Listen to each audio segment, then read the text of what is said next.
And we are live at Buttonwillow Raceway Park, Sunday racing here at Sports Car Club of America, Cal Club region, California Sports Car Club. Brian Belansky here with Tristan Parker. Hey there, my friend. Hello.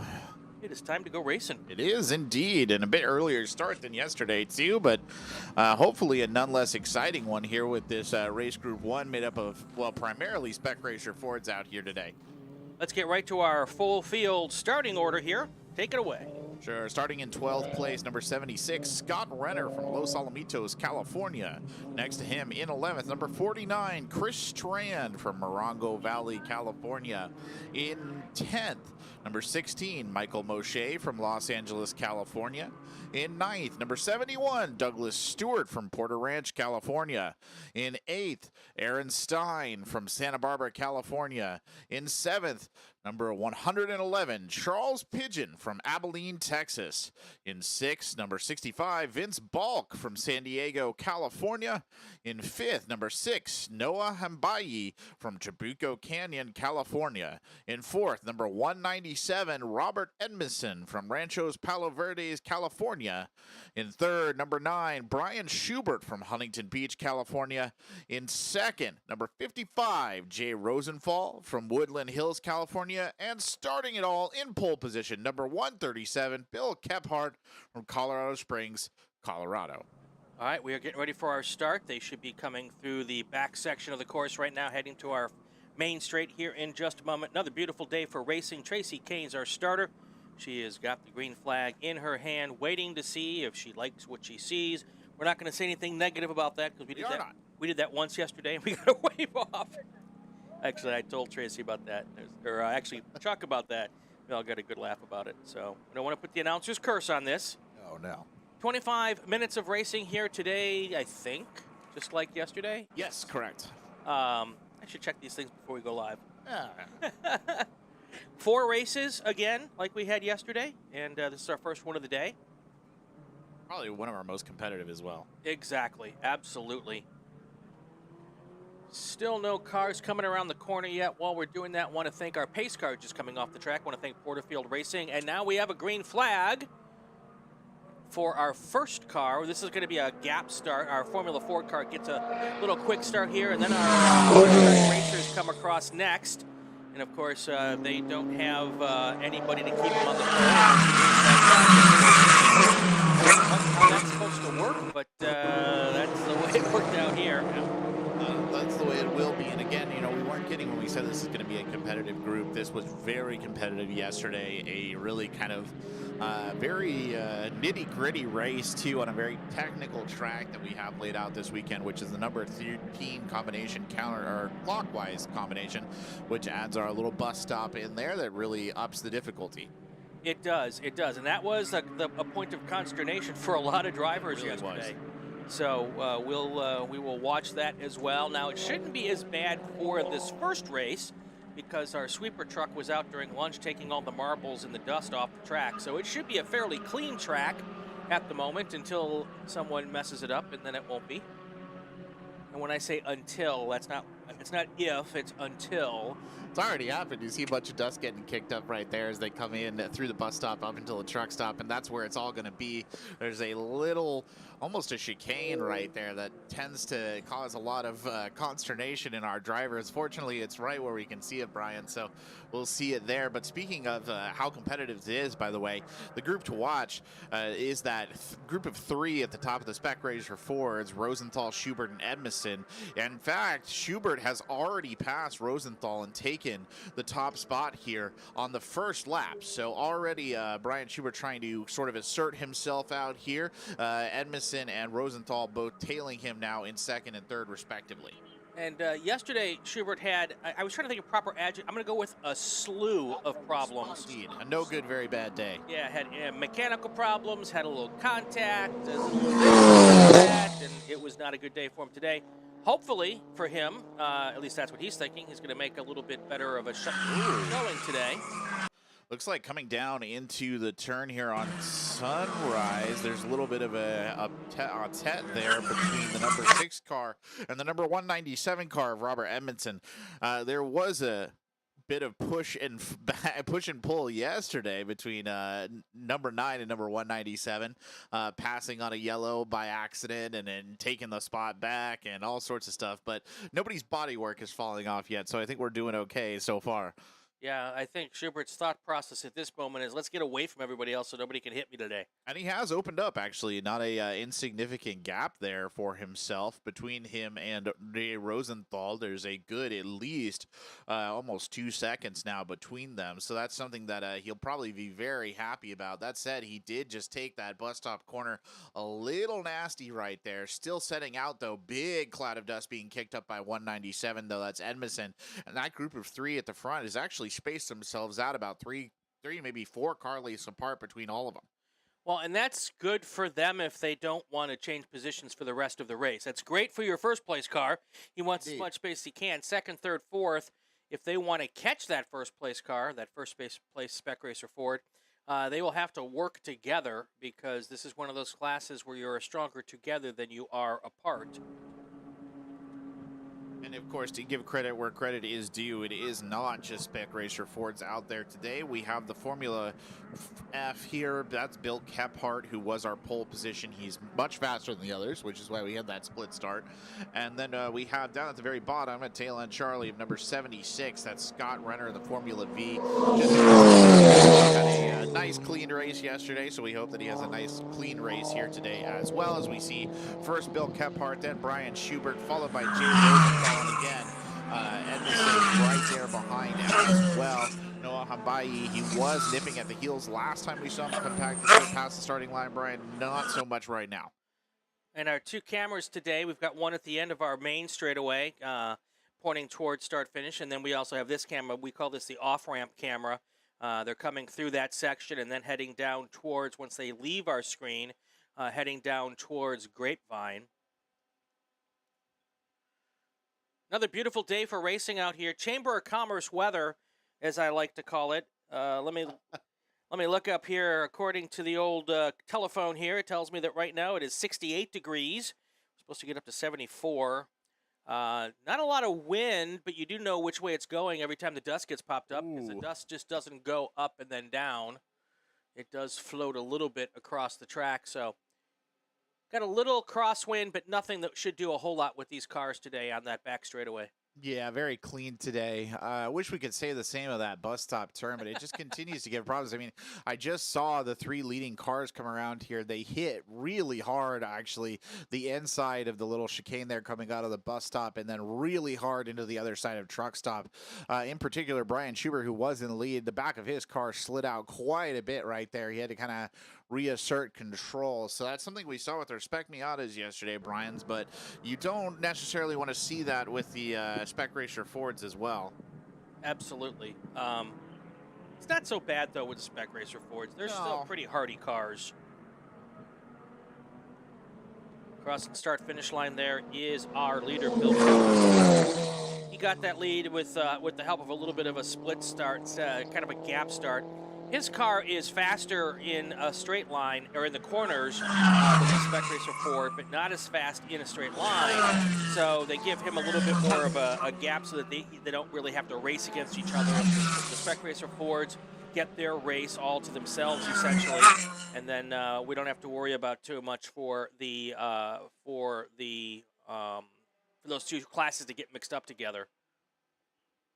Well, the gap that Brian Schubert has opened up here over Jay Rosenthal got bigger on that last lap, about 3.185 seconds now. Behind is Jay Rosenthal, trying very hard to catch up here. Robert Edmondson also about almost 2 seconds behind Jay Rosenthal there. So really widening out those front three. And that's something that we're probably going to want to keep an eye on here as they come down in through the bus stop again. I mean, there's not even much of a fight going on here. No, and that's not unfortunately, but on occasion that happens. Usually these cars stick together, the front cars. You'll get a pack of maybe 3 or 4 cars, and they'll go nose to tail for, the first, 3 quarters to even a little deeper into the race. And then on the final couple laps, they go race each other for the win. That's not exactly what's happening today, so. It seems that maybe some of the bad luck that Brian Schubert had yesterday is manifested on if you just turn that 9 around and turn it into a 6. Noah Hambayi is having some more issues here. Had to pull off the track over by about turn 13 and then continued back on, but it definitely looked like he was having some sort of mechanical issue. We also know that he had a little bit of trouble in qualification this morning, and there was earlier on when he was trying for a pass here down in front of us coming in through the straight, there was a little maybe side-by-side contact with him and Robert Edmondson, so it's not been a particular great day out here for Noah Hambayi so far. I thought you were going to drop the announcer's curse on Brian Schubert. And oh, no. And in full disclosure, you guys are friends. Yeah, I could do that if I wanted to, but I don't feel the need right now. But you can see actually that bad luck manifesting right here because Noah Hambayi has dropped significantly in terms of places, basically all the way down 6 spots on the last map to the bottom of our SR Ford class. I haven't actually even seen him come across the line, so it's entirely possible he's got some sort of mechanical troubles that are plaguing him out on the track. So also we're on I can't speak at the moment. Track 13, there's 25 configurations out here at Buttonwillow. So this is the track configuration we're using today. We're going clockwise, which means if you know the track at all, the turn station numbers are backwards. That's why we're using the names rather than the corner numbers. But that's the track that we are racing today. I want to take a second also to thank Porterfield Race Brakes for being our presenting and title sponsor. With their help, we are doing the live broadcast today. We thank them a lot for that. If you need brakes or lots of other stuff for race cars, just check out Porterfield Brakes. They are the place to get your stuff. Yeah, and just to confirm, actually, Noah Hambayi has pulled in for a pit stop. Not clear whether or not that number 6 car will jump back out there on the track. We haven't heard that they're officially behind the wall, so something to keep an eye on.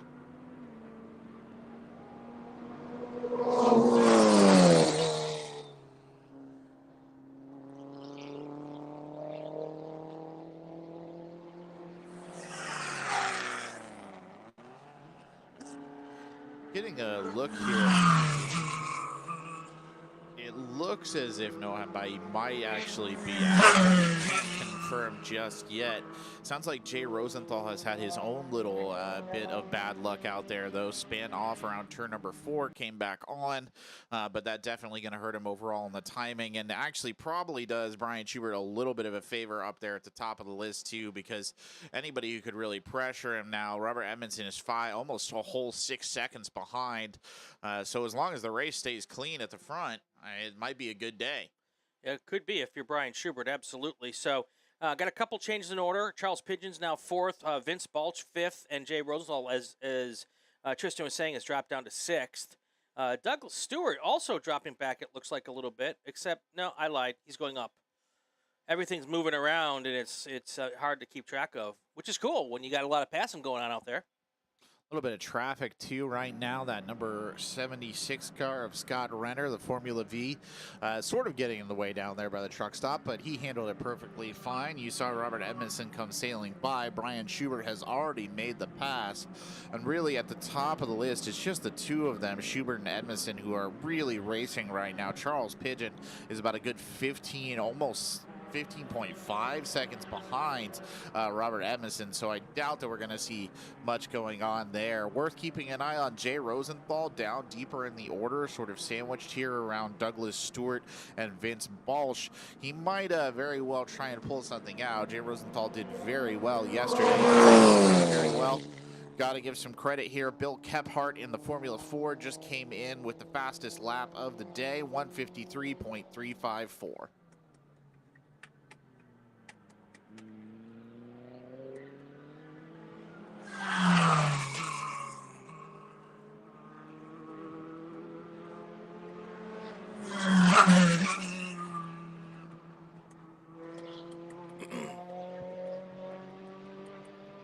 About 12 minutes into the race now, everything seems to be going relatively well. It does sound like Noah Hambai is good here, though, in the pit lane, not showing any being able to get back on the track. Some sort of technical or mechanical issue there, not exactly clear what has happened. That's unfortunate there, but hey, that happens to the best of us. Do keep in mind, this is just the first of our races today. We actually have 3 more on the docket. Our next race is the Group 2, the Formula Cars. That'll be a good amount of fun. They were a great race yesterday. And, of course, race 3 is the Spec Miatas. Also want to give a shout out to Scott Renner. He's in the 76 car. That's the silver Formula V that's out there. We told you his story yesterday. He's out here trying to get some finishes under his belt, so that the SCCA will help him get his FIA international license. He's got an opportunity to go race in Le Mans next year in one of his favorite cars. It's an older car, and he's going to get a chance to do that. But he needs an FIA license, so he needs 5 finishes. He got 1 yesterday. Yeah. If all goes well, he's not too far. He's at the halfway point, so he'll get 1 today, it looks like. Good for him. And we'll follow him along, and I'm looking forward to actually doing a podcast with him. Oh, yeah. To talk about what he's got planned, and then when he gets back, talk about what it was all like to go race at Le Mans. That's so cool. That'd be really exciting. I look forward to hearing it. We did something similar with Austin Varco. He went to race at Brands Hatch last year in the British version of the Spec Miata. Oh, wow. And he had to go through the same process. He already had his 5 finishes, so it wasn't any problem getting his FIA license, and he hooked up with the team over there. He was on vacation. Take your suitcase and take your helmet, and he went racing. It was pretty cool. That's pretty cool. Yeah, Brands Hatch. Wow, that's something I have not thought about in quite some time. Yeah. So that's awesome. Best of luck to him, obviously, and he's doing well so far today. So up on it, but we are about halfway through the race, so let's go ahead and do our mid-race rundown here. Starting in first place, number 137, Bill Kephart. Number 2, that is number 9, Brian Schubert. In 3rd, Robert Edmondson. 4th, Charles Pigeon. In 5th, Jay Rosenthal. In 6th, Vince Balch. In 7th, Douglas Stewart. In 8th, Aaron Stein. 9th, Chris Strand. 10th, Michael Moshe. And 11th is Scott Reiner. In 12th, Noah Hambai, DNF. There you go. And, of course, I should have put up the little full-screen graphic while you were actually doing that. But I didn't, so I'll pop it up here for a second. There's your top 9 there, and the running order at this moment. But I'm a little late on the buttons today so far, so that's all right. We got 3 more races to get it right. First race is just a warm-up act, right? It is a warm-up act. Exactly. Don't tell that to these guys. They're actually putting on a good show. Yeah. Ever go to a concert where the warm-up act was better than the concert? Yeah, a couple of times. I would say about equal. I don't think I've been to one where it was definitely better. Definitely close to it. So we've got, 9 minutes or so left in this race. And we're in one of those situations right now where there's not a whole lot of cars that are really tight in action here on the track. You get a big gap between second and third, which is first and second on in class. Track racer Ford and Robert Edmondson now. Now we're getting to that territory with 6 minutes left. Actually, 9 minutes left, where if Robert Edmondson's going to catch Brian Schubert, it's going to be a mistake on the part of the 9 car. It really can't make up 9 seconds here in the last 9 minutes unless something starts to go wrong or there's a mistake or there's a mechanical issue. And so that's the good news for Schubert, not such good news for the rest of the class there. And you've even got a big gap now between third and fourth, which is second and third in class. That gap has gone up now to 21 seconds. Wow. Big gap, yeah. And that's not necessarily unexpected here for these spec racer Fords, but we do see it sometimes. But compared to yesterday's race, much more tame out there today. So I don't know what's gone on. Brian Schubert got that early start position lead in the spec racer Ford group. Never really had a challenge. Worth pointing out that Michael Moshe and Noah Hawaii are both behind the wall now, so 2 spec racers out.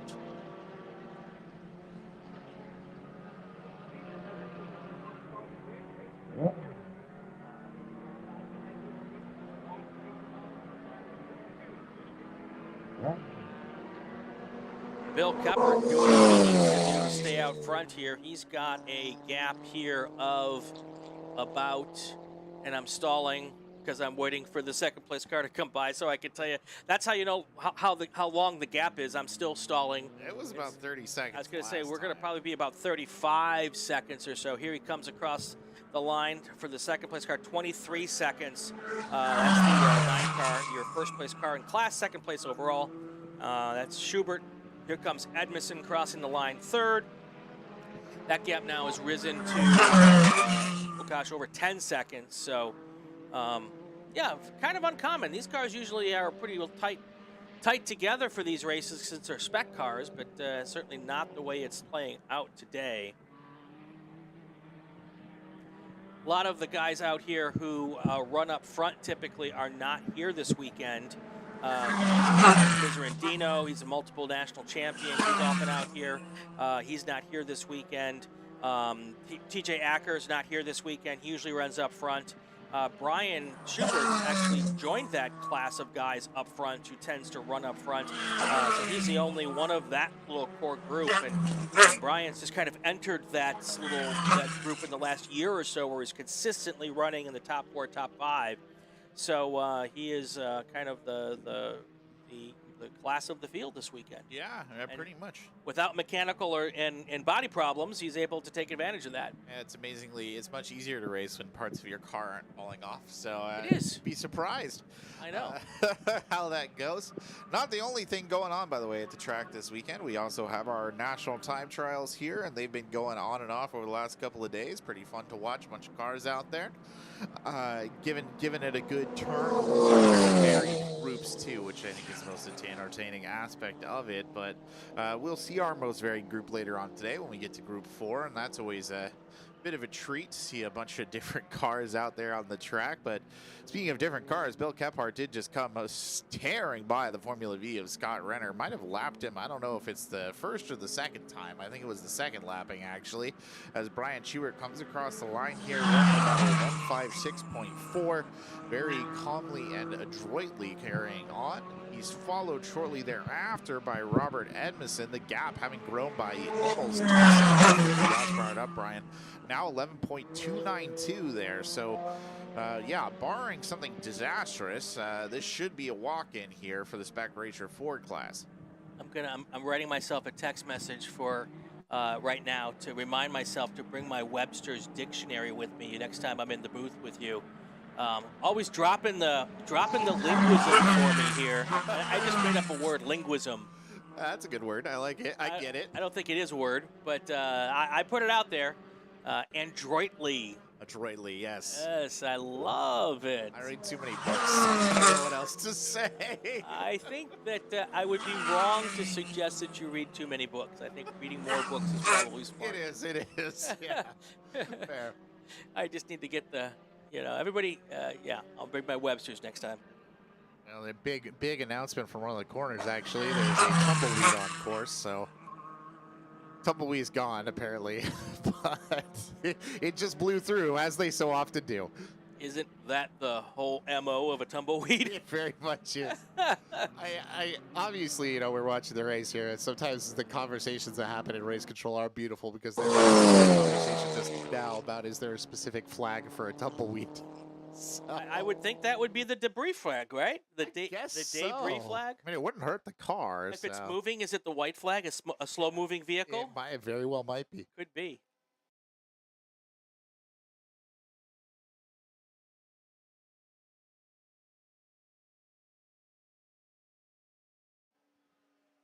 Yeah, you can tell when there's not a lot of close racing going on because we start to talk about things like tumbleweed. It's pretty. I mean, it's a funny discussion to hear. Yeah, they it's valid. I hadn't really thought about it myself. Well, and as we've become more of a PC world these days, sometimes many years ago, those conversations were, how shall I say, saucy. Yeah. Let's call them saucy. By the way, 197 yellow Robert Edmondson had a little off-track incident. Just going to open up that gap between him and Brian. 30 seconds almost, 28.9 behind Bill Kephart, who just continues to power through. His fastest lap remains lap number 7, which was a 152.931. And that's our fastest lap in the group. With 3 minutes or so left in this race, I think not quite. I don't think it'll be this time by, but the next time by we'll get the white flag and we'll get this one wrapped up here. All these drivers out there playing like good boys and girls in the sandbox, literally out here, pretty much. Pretty much, yeah. It's kind of very impressive compared to yesterday when these guys were all over each other. We had multiple contact. We had a full course yellow. Body work coming off, all sorts of stuff. Yeah, knock on wood, fair enough, but it's very different. So I don't know. It's funny how things shift like that from day to day. I think maybe they got a little too saucy yesterday. And they decided, let's bring all the cars home in one piece tomorrow. Yeah, Sam, you very well be right. Usually all our races yesterday were all really boisterous, I must say. So we'll see if that carries through. Does look like scoring has put out the notification. The white flag is in hand. So next time we see Bill Kephart go around, that will be our last lap. That was Edmondson just going through your frame there. And coming up soon, you'll see Brian Schubert. He's your next car through. He'll get to do that one more time before all is said and done. So I guess when you're looking at things from Schubert's standpoint, after having a rather rough day yesterday, nothing makes a bad day go away faster than taking home a checkered flag. Yeah, very true. It looks like, unfortunately, 1-1-1. That's Charles Pigeon, and Jay Rosenthal, the number 55 car, did have a little bump right there. Looks like Rosenthal's car is no longer functioning, so he might have to pull off the track here. Charles Pigeon is underway again and going, trying to determine if Rosenthal is still on track. Well, I think he might be. I do know he's falling down through the standings right now. He's down to 7th, and each time a car crosses the start-finish line, that car typically goes down another spot, so now he's down to 8th. Chris Strand just came across to take the 7th spot. My suspicion is when Doug Stewart comes by next, Jay Rosenthal will drop to 9th place. Just waiting now for our leader to come at the start stand, and it looks like that is happening. Tracy Kane's got the white flag out for Bill Kephart, and he now has 2.3 or so miles left to go, and home another checkered flag. Yeah, it looks like Rosenthal's race is probably done. Well, and for those who might be new to the SCCA racing, we talked about Brian Schubert getting a checkered flag. I just talked about Bill Keppert getting a checkered flag. It's a little different how we do things from some other series. We have more than one class racing at the same time, so that is how that works for us here. So we'll be giving away 3 checkered flags today: one for Formula F, one for Spec Racer Ford, and one for Formula V. Jay Rosenthal not having a very good time out there. His car is stranded in kind of high center on the track. He's just stuck in it right now, and we hear a number of spec racers having to go around him slightly off course to actually be okay and safe right there at the moment. Doesn't look like they're flagging out really the whole track or anything, but yeah, they're not gonna. A little bit difficult. If he's in a semi-safe position, they will keep this thing green all the way to the end here. With 1 lap to go, they'll get the checkered flag out, get the car slowed down, and then we'll send out the rescue crews to get him off that high side. That stinks when your car is essentially fine but high sided. You're just stuck in the water. Yeah.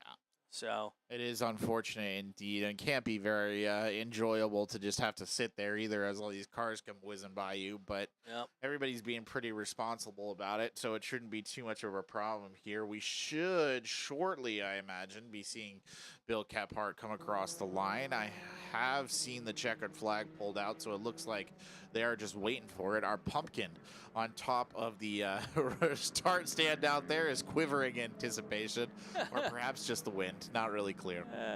So those of you looking at the camera right now, that big orange thing on top out there on the right-hand side, that is a huge blow-up pumpkin. And now our checkered flag is out. Bill Kephart, your race winner. Overall, also Formula F. Right behind him, Brian Schubert. I think Bill Kephart slowed down there at the end. Just nursed the car home. Brian Schubert comes in second. Your third-place car should be Robert Edmondson. He will be coming across the line here very shortly, and there he is.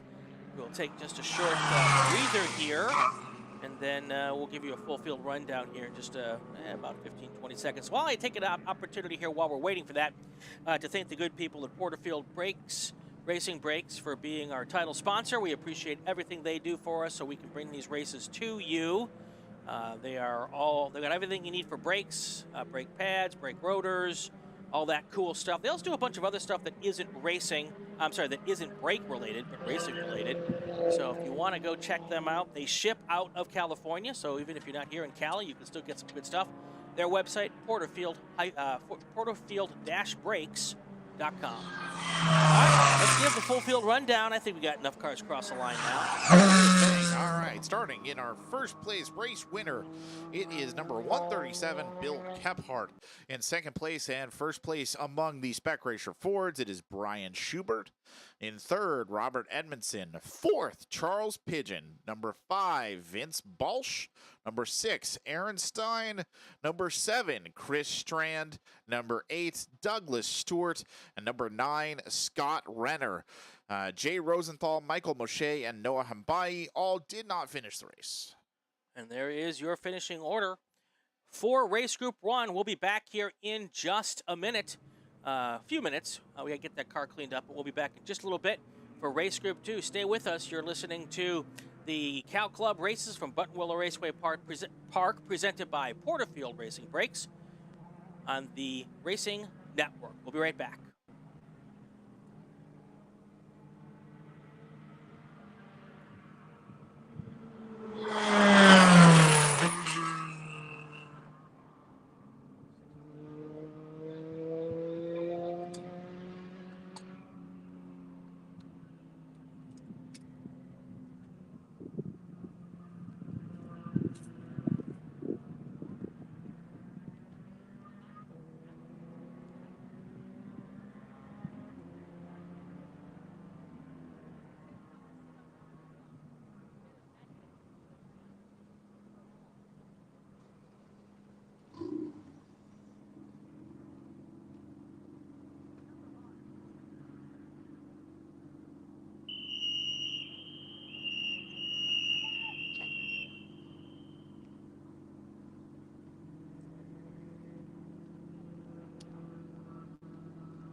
And we are back. Race number 2 at Buttonwillow Raceway Park, California Sports Car Club in the SCCA. Race number 2 is going to be all of our what we call wings and things. Nice big field today. Lots of cool cars from the Atlantics, from the Continentals. We're going to get right to it with our full field rundown, or at least our full field starting order. Are we ready? Tristan, take it away. All right. You look here, starting in position number 16 as number 70, Matthew Rose from Fullerton, California. Alongside him in 15, number 6, Tom Van Wee from Fallbrook, California. In 14th, number 53, Paul McFarland from Goleta, California. In 13th, number 38, Ben Valentine from Fullerton, California. In 12th, number 2, Thomas Brown from Santa Clarita, California. In 11th, number 31, Nick Kudenko from Santa Paula, California. In 10th, number 21, Peter West from Malibu, California. In 9th, number 96, Harinder De Silva from Manhattan Beach, California. In 8th, number 44, Paul Marino from Chatsworth, California. In 7th, number 75, Rick Payne from Mission, British Columbia. In 6th, number 7, Joseph Moran from Laguna Hills. In 5th, number 3, Mark Peller from Lone Tree, Colorado. In 4th, number 51, the infamous Dutch Schultz from San Clemente, California. In 3rd, number 37, Corey Condit from Scottsdale, Arizona. In 2nd place, number 87, Troy Shooter from Mission Viejo, California. And then starting it all off in pole position, the number 21 car, Nicole Havadra from Courtenay, British Columbia. There you go. And I don't know why we refer to Dutch Schultz as being infamous, other than we like the name Dutch. What do you mean? I just feel like a guy named Dutch should be infamous, right? Yeah. Okay. I can't tell if you're playing a joke on me right now or not. No, I just like, it sounds infamous. Let's go with infamous. Not sure he wants to be known as infamous. Wait, am I crazy? Because Dutch Schultz is the name of a famous mobster. That's why I called him the infamous Dutch Schultz. Oh, now you're going to make me Google this. I was like, I couldn't tell if you were getting what I was laying down or not. Oh, he's a famous mobster, the infamous Dutch Schultz. I'm going to have to 1920s and 30s. A classic mobster. That's why I like the name so much. It's great. Just waiting now, by the way, for our cars to come in. Well, I'm Googling Dutch Schultz. Yeah, Dutch Schultz. The more you learn, you come to the Racing podcast for the racing, and you stay for the knowledge. Green flag is out, by the way. The race is underway. Side by side, they'll come along. And already in the lead is Nicole. Troy Shooter, though, and Corey Condit. That's something that they're going to have to worry about. And they were able to go single file through that first corner, so that should at least take care of that, and we'll get the camera up here for the second corner. They'll be coming through here right now. This is coming through off-ramp and back now towards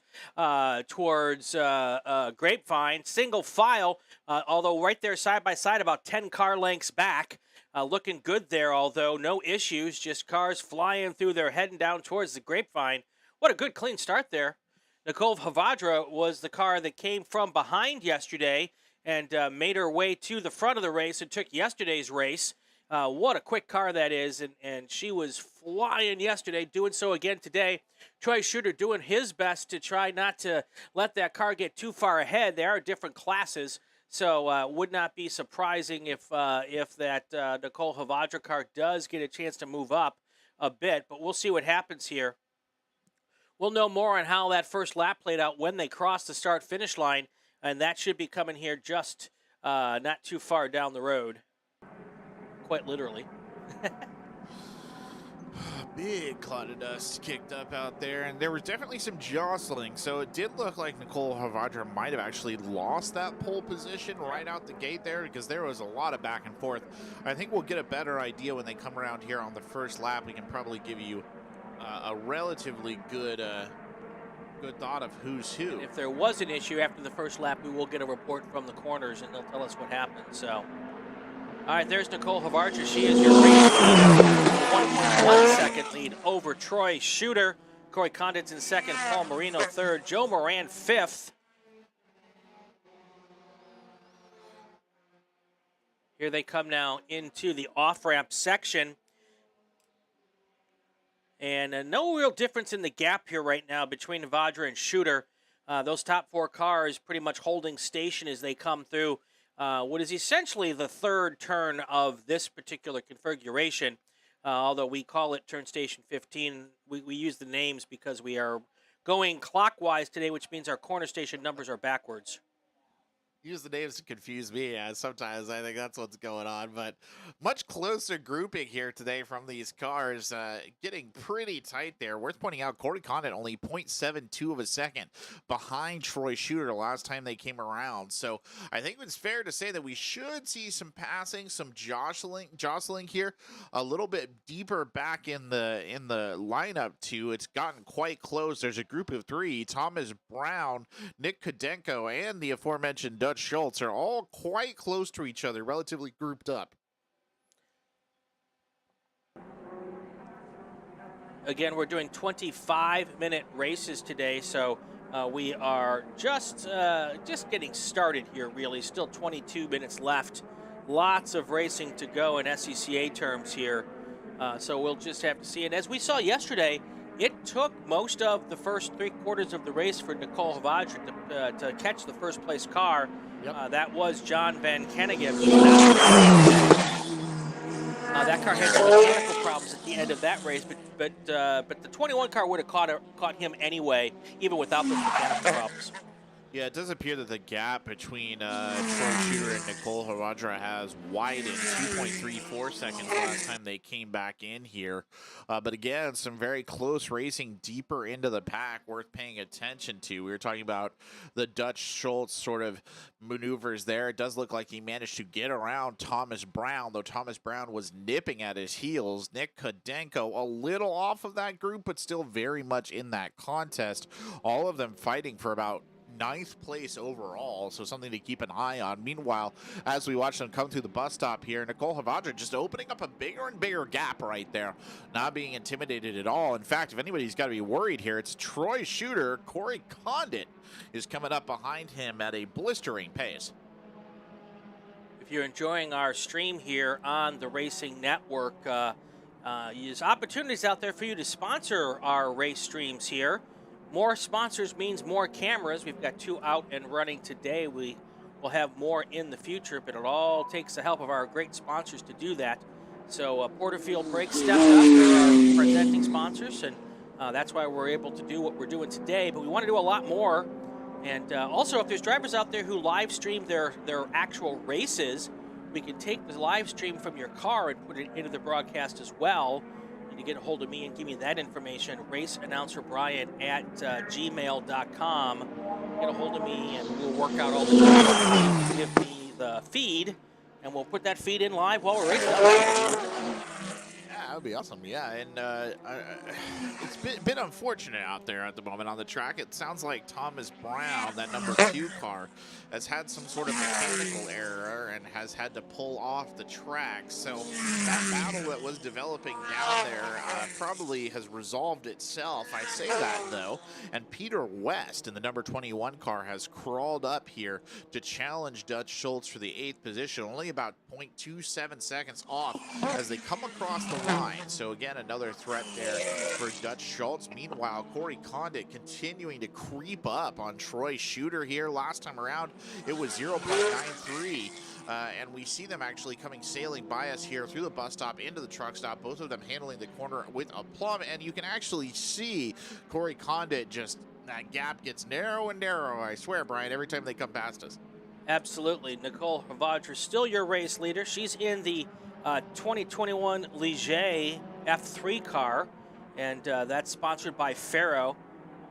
Beautiful race car, by the way. If you ever get a chance to walk through the paddock of one of our races, it is a veritable cornucopia of race cars, different models, different makes, different years, everything. We've got a 1971 Porsche 914 running this weekend, and then we've got a 2021 Ligier, which is a car that could run in the F3 series worldwide if they wanted to. So, and everything in between. So, really cool to come out here. It's kind of like a car show where the cars get to go out on the racetrack and go fast. Way to describe it. Our oldest car on the track was 1979 Lola T492. There you go. That's Matthew Rose, number 70. He's at the back of the pack. Understandably, he's on his own racing in the S2 division, but it's impressive the diversity that we get out here. Nicole Havadra herself, by the way, is in a 2021 Ligier JSF3, so a very fast car to be sure, and one of the only FA cars we have out on the track. Most of them in this group are Formula Continentals. So that is worth keeping in mind. The gap, by the way, between Troy Shooter and Nicole Havadra continues to widen every time they come around. Unfortunately for Corey Condit, that gap has widened just a little bit as well. I say that, though. Whoa, coming into the bus stop and out of the truck stop, Corey Condit put on a burst of speed right there. So every time they're slowed down by that little dip in the track, Brian, it does look like Corey Condit tries to press his luck.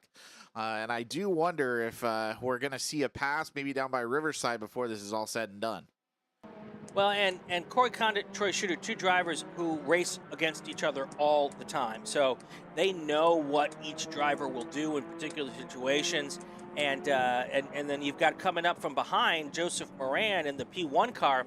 And that's interesting because that car is usually the car that runs out front all the time. The P1 cars are really, really fast, and they're actually a half a second, almost a full second faster than the first place car, you know, but he's got about 10 seconds to work through. If he can get through the traffic of Corey Condit and Troy Shooter, that car is pretty good. Coming into our one car, right after that you're going to see Shooter and Condit, and then you'll see Joe Moran next. That's your top 4 cars. They're going to come through that first section of corners, and now we're going to see them come back into our view here on the off-ramp. First car you'll see will be Havadra in that beautiful Ligier, and then after that you've got Shooter and Condit, and then right behind him you've got Joe Moran. So there's your top 4 right through your screen there. And I also see, not in the running order, but there's a tow truck running in 5th place right now coming through the screen, going out to get somebody. I don't know if you know where they're going and which car they're going to pick up, but we got the tow truck going out to help somebody out there. Running in 4th place right now, Rescue 1. Yeah, the tow truck has just arrived. It's for number 2, Thomas Brown, who is officially out of the race, whether by maybe a mechanical error or by something else, I don't know, but his car is done for now. Should point out, you were talking about Joseph Moran, which is a name that we haven't actually mentioned much here so far in this race, but did do very well yesterday, had a couple of mistakes that I think put him back, but he has slowly but surely been moving up. He's moved up, I think, 3 places so far. He also continues to get faster and faster every time he came around. On lap number 5, he actually set our fastest time so far, 141.419. So if he keeps putting in blistering paces like that, I think Corey Condit might never be able to really finish his battle with Troy Shooter. Yeah, but Joe Moran's been around for a long time, so my suspicion is when he makes the moves to get past those two, he'll do it in a fashion that doesn't upset the pace at all. And as you'll see right here, right up the main straight, he'll make that pass nice and clean. Won't even Corey Condit won't even have to lift to get out of the way for him.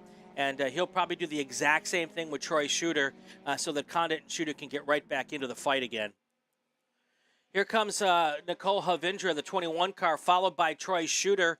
This is coming out of the off-ramp. Now you've got Joe Moran in third place overall, followed by Corey Condit. That's how they are on the track at the moment.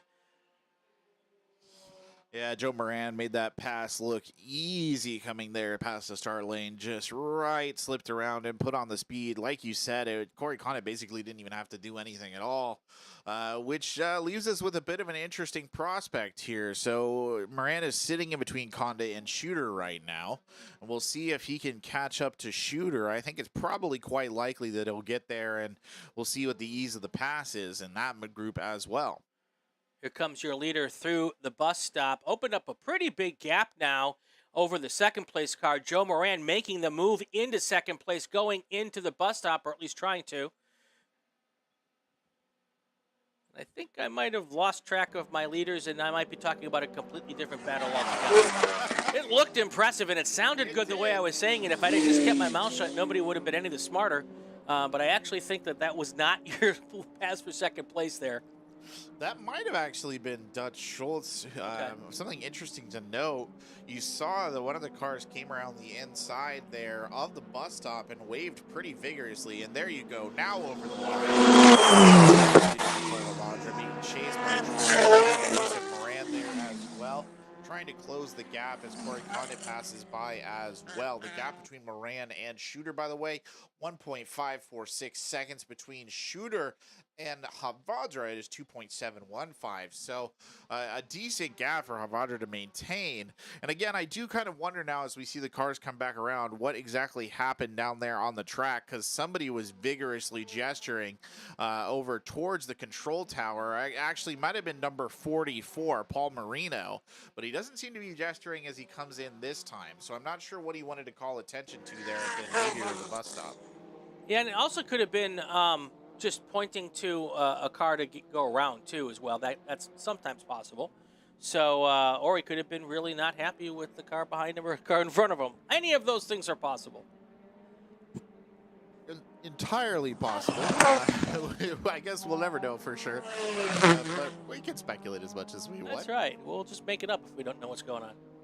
It looks like we're about halfway through the race. So we'll do the thing. We shall. All right, here's your halfway midpoint race update. First place overall, Nicole Havindra. In second place, Troy Shooter. Third place, Joseph Moran. Fourth, Corey Condit. Fifth, Mark Peller. Sixth, Dutch Schultz. Seventh, Paul Marino. Number 8, Harindra De Silva. Number 9, Peter West. Number 10, Nick Kodenko. Number 11, Tom Van Wee. Number 12, Paul McFarland. Number 13, Ben Valentine. Number 14, Stu Hansen. Number 15, and then number 16, Thomas Brown, out of the race. And that is your full field rundown. Brought to you by Inside the SCCA podcast on the Racing Wire Podcast Network. Of course, our whole broadcast today is presented by Porterfield Racing Brakes. They got brake pads, brake rotors, and a whole bunch of non-brake related racing stuff. Check them out, porterfield-racing.com. All right, back to our action here live. And it's still a pretty good lead there for Havindra. 3 seconds, actually, last time they came around. Number 44, by the way, trying actually to slip by Nick Kodenko. Kodenko passed coming out of Sunset.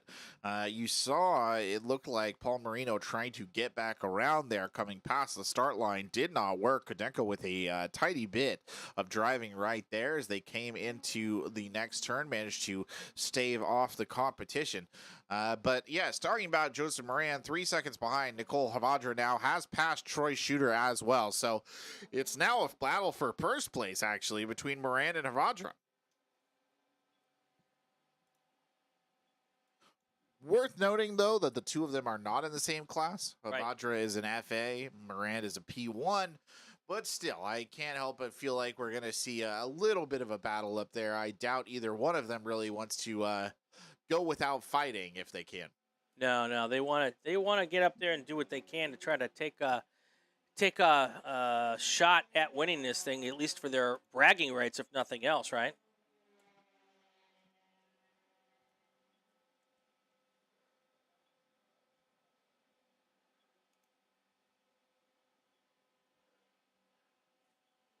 A little bit of consternation down at the S's. Looks like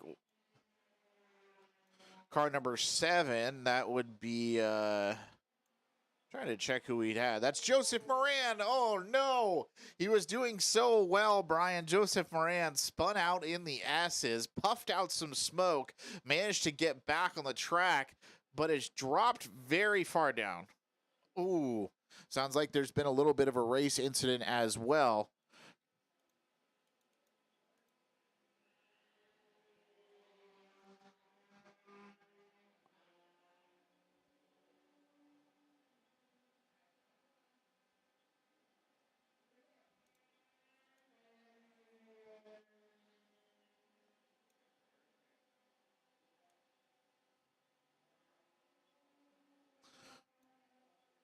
Well, it sounds like there's a rather difficult incident that's happened out there. Some sort of impact. 60% of the truck estimated blocked. Full course yellow coming out right now to slow everybody down. 80% blockage now, the number that I'm hearing across from race control. So we'll get more details as they come up, but that's definitely going to slow this race down a pace. Nothing more to be done about it for the safety of the drivers out there.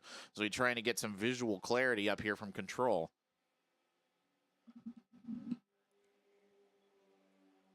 While we've got a second, let's go through our running order as we get under the full course yellow here.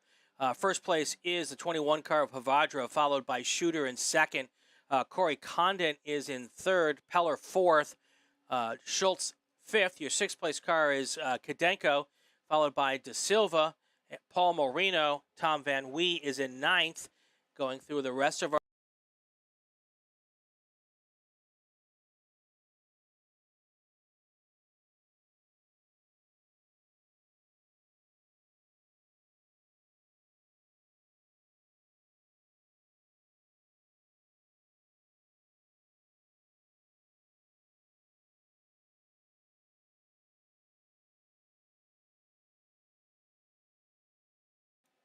Yeah, I can confirm it was number 21 who was involved somehow in the impact, and Joseph Moran.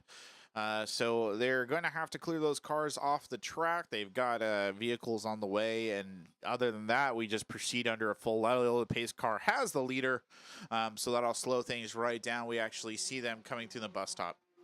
So this is one of those situations. We've got about 6 minutes left in the race. If it looks pretty obvious that they're not going to be able to get this cleanup done in 6 minutes, what they'll do is, because we're past halfway and the race is officially complete, what they might do is they might decide to throw the checkered flag here.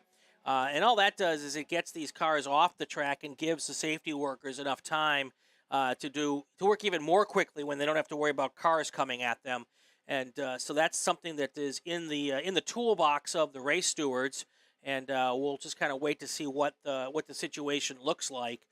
No real sense having these cars circulate at a third of their speed if there's no chance for them to come back and go racing again.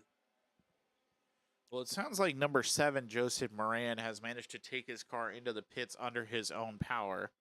And it sounds like number 21, Peter West, yep, has also managed to continue under his own power to the pits. So it doesn't sound like anything bad happened down there. Hopefully everything is clear and it's just mechanical damage between those two vehicles and they can get things going again here. But 19 minutes into the race, the clock does keep going, nearly about 20 minutes now.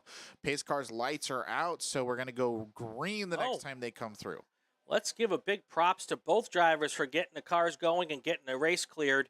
Even when you're part of the incident, you don't want your fellow competitors to have to give up too many race times. So good job on them. I'm sure that the pace car went through there and saw that there wasn't anything on the track to worry about. And that's why we're going to get to go back racing here. Also should say credit to the response teams who were there Absolutely. like that immediately as soon as things went down. Fortunately, their service is not really needed this time, but good to know that they're out there. All right, here they come. Green flag's out. You'll be seeing them come into your view here in just a second.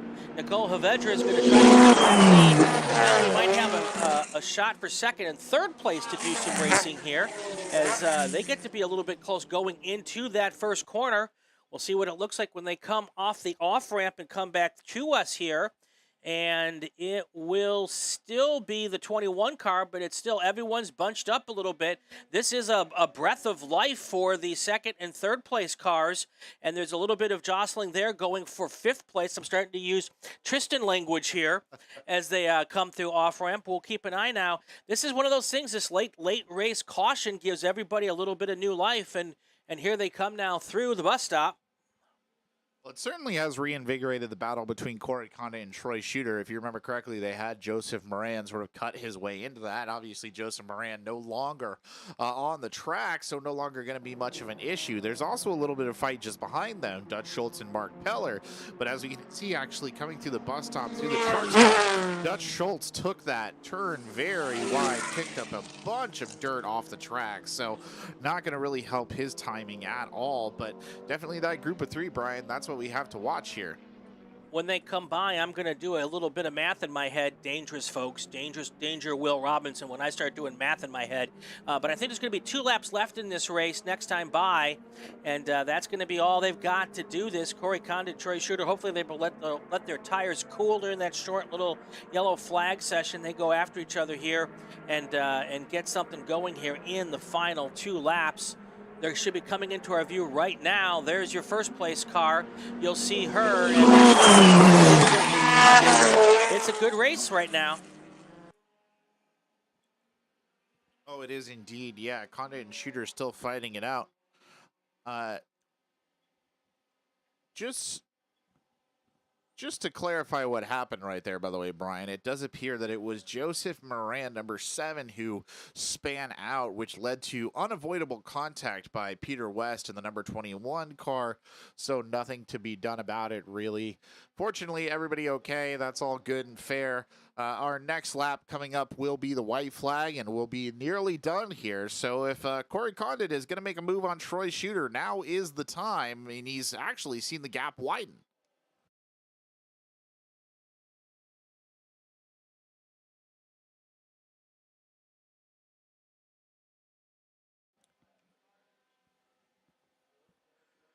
All right, we've got, what would that be, about 5 miles left in this race.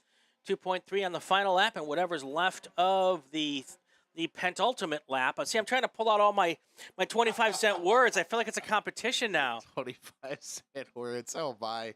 That's a good term in and of itself, I must admit. When I was first in my broadcast career, every time I'd write one of those big words, my news director would make me put 25 cents in a jar. Oh, and then when I left that station to go to the next station, we took the money in the jar, $75. Oh, wow. And we all went out for adult beverages. That's fair. Yeah. Use big words. That's right. Use as many big words as you want, Brian. We're gonna go have fun later. White flag is out. Nicole Havedra. She's got 2.3 miles left to take her second win of the race weekend. Troy Shooter 1.2 seconds back, and about 0.8 of a second or 2 seconds back from him, Corey Condit. So it may just end up. This is how this whole thing's gonna play out here, Tristan. Yeah, I don't think Corey Condit is going to be able to close that gap, unfortunately for him. Looks like Troy Shooter will carry it in. Shooter, by the way, with his best lap of the race on that last lap, 142.104. And it shows because when they went through our camera there, they were really close. Here they come now into the bus stop, and as long as he keeps trying, I don't know if the tires are going away on that first place car, but Troy Shooter is closing that gap slightly. Now it's less than 2 car lengths between first and second place as they head on now towards Riverside. Going through Riverside, it does look like Havedra is able to open that gap just a little bit more. And now they go out of our view, and I won't be able to talk about them again for another few minutes. Yeah, we'll get a good idea when they come back up the other side, and I'll keep an eye here on the chatter and see if anything goes through. Nicole Havadra, I think, still leading down through the 6, so if there's a decider, it'll be in the S's leading into that sunset turn. Everybody now going through, taking their white flag to start their final lap here.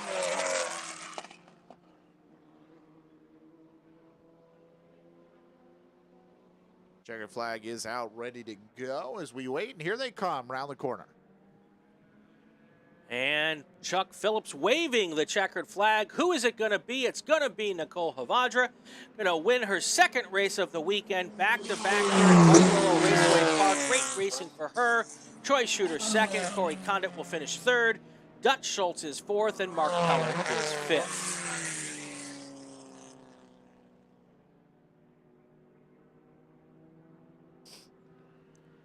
Well, you can't fault Troy Shooter for trying, but he just didn't have the time there with the pace. He was close, though. Yeah, definitely. With 1 lap to go, he crossed the line 1.2 seconds back, and at the finish line, it was 0.78 seconds. So he had made up almost a half a second there, but needed to make up one more, almost 7/10 to be able to take that win. But what a great finish and what a great race. Yeah, an interesting one at that, and a little bit of drama in there as well. So what more could you look for? Absolutely. Let's do our full field rundown here. Sure thing. So starting in first place, number 21, Nicole Havadra, the winner of the F Formula Atlantic class as well. In second place, number 87, Troy Shooter, winner of the Formula Continental class. Number 3 is number 37, Corey Condit. Fourth, number 51, Dutch Schultz. Fifth, number 3, Mark Peller. Sixth, number 96, Harinder De Silva. Seventh, number 31, Nick Kodenko. Eighth, number 44, Paul Marie.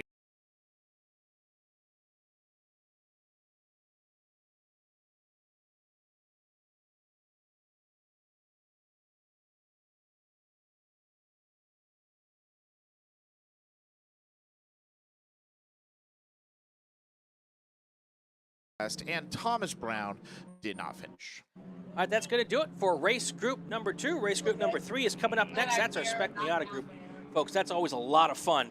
So stick around for that. That's going to happen in about 5 minutes. We'll be back right after that.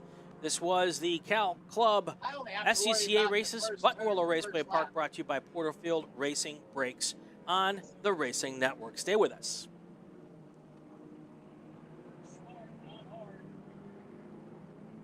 Yeah.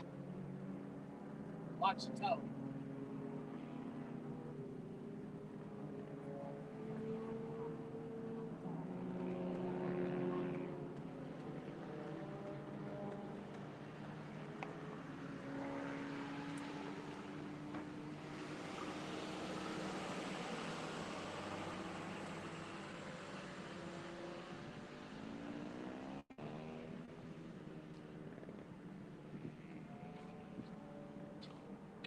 Right there.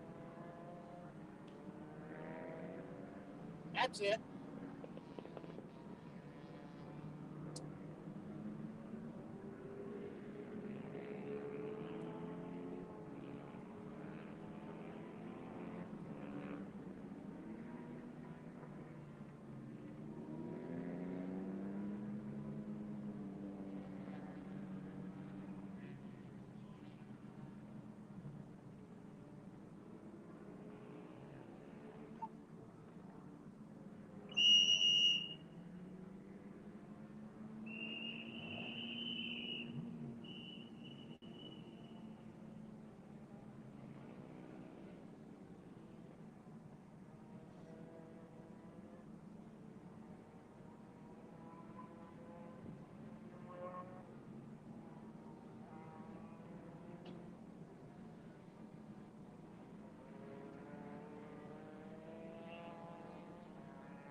We're back for race number 3 here at Buttonwillow Raceway Park Cal Club. SCCA races brought to you by Porterfield Race Brakes. The pace lap has already begun. Tristan, let's go through the starting order. Sure thing here, Brian. We have in 14th, number 73, John Gorman from Los Angeles, California.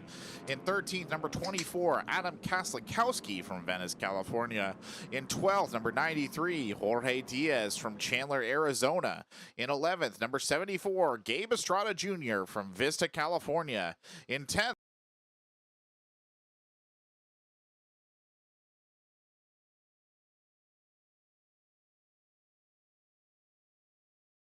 Alan Lukehart III from Corona, California. In 7th, number 99, Bill Nelson from Walnut, California. In 6th, number 55, Clement Lee from San Diego, California. Next to him, number 80, Giorgio Perangielli from Los Angeles, California. In 4th, Ren Messenger from Bedford, New York. In 3rd, number 7, Alan Lukehart IV from Corona, California. In 2nd, number 98, Dave Barco from Bonito, California. And in first place, number 35, Evan Jacobs from Encino, California, your pole position leader.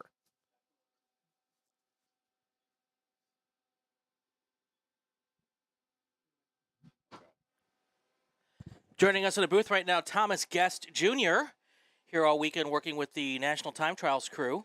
Hello. Hello, how are you? I'm well. How are you? Good. So you were here for the weekend for the time trials. You do a lot of our track days out here.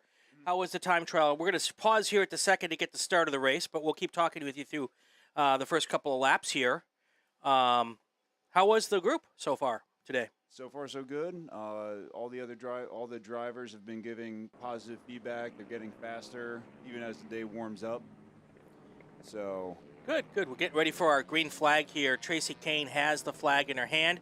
Going to see if she likes what she sees as these Spec Miatas roll down towards the start stand for the last time this weekend, or at least last time for the first lap of the race. If Tracy likes what she sees, if they're lined up properly, we'll get a green flag, and that's what we have now. We're going to have 15 Spec Miatas barreling down towards turn 1 for the first time. 3 wide on the front straight. We'll see if they get themselves sorted out in that first corner. This is one of those situations where lots of cars trying to get into the same spot at the same time. I lied. Little dust at the end. 1 car's off on the backside. We'll see who that is as they come through. We got another camera here coming up here from the off-ramp section, and we'll see a few of these cars come through. We'll try to figure out which car was the one that went off. So far, looking pretty clean there. Single file through the off-ramp. A little passing going on the backside. Another car goes off on the off-ramp section. That's not a place we see people going off very often. And we'll figure out who that all was in just a second. So you also did something, Thomas, this weekend that we really appreciate. You made barbecue for everybody. Good job. I did. I was the master of ceremonies for the evening barbecue as part of the Time Trial National program. So it was a very, very cool opportunity. Burned a little bit midnight oil over the course of the week to make it happen, but nobody left hungry last night, so it was a success. All right, well, Thomas is one of those much-loved members of the Cal Club who is here helping us out this weekend. Thank you very much. Have a safe ride home. Yeah, man. Thank you for letting me walk in here and run my mouth for a little bit. There you go. Nothing wrong with that. Going to go annoy a few other specialties before I head out. Sounds good. All right, back to racing action here, and we're getting ready to finish our first race lap.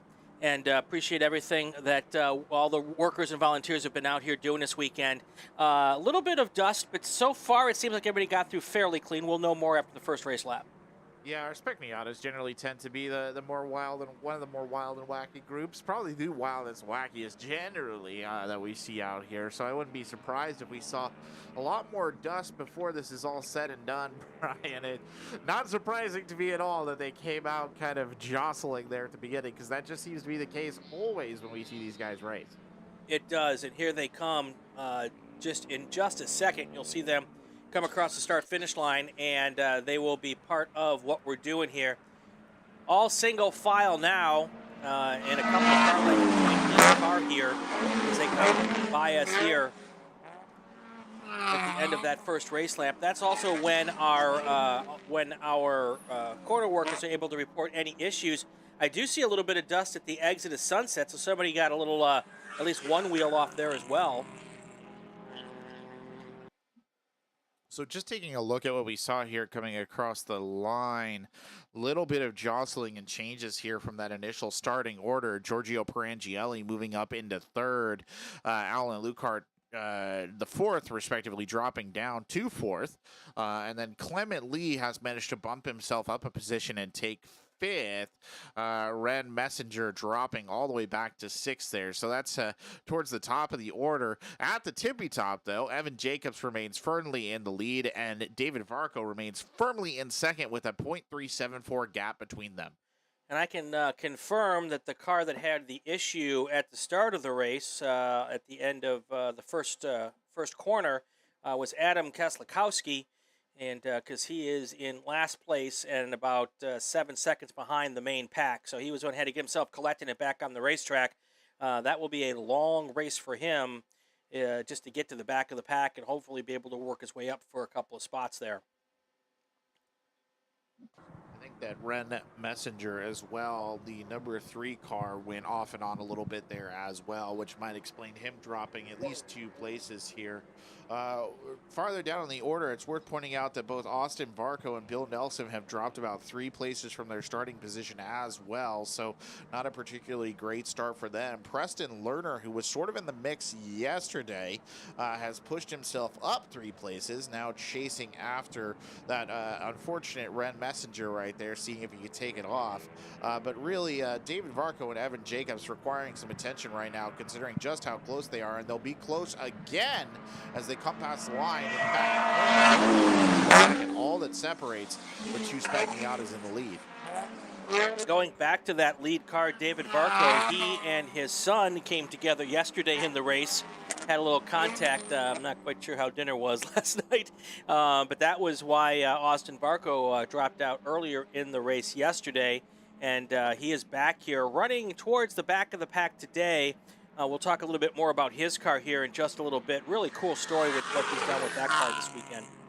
Yeah, indeed, it is a good story, and yeah, it was unfortunate yesterday with David Varco clipping him there. It definitely wasn't anything intentional.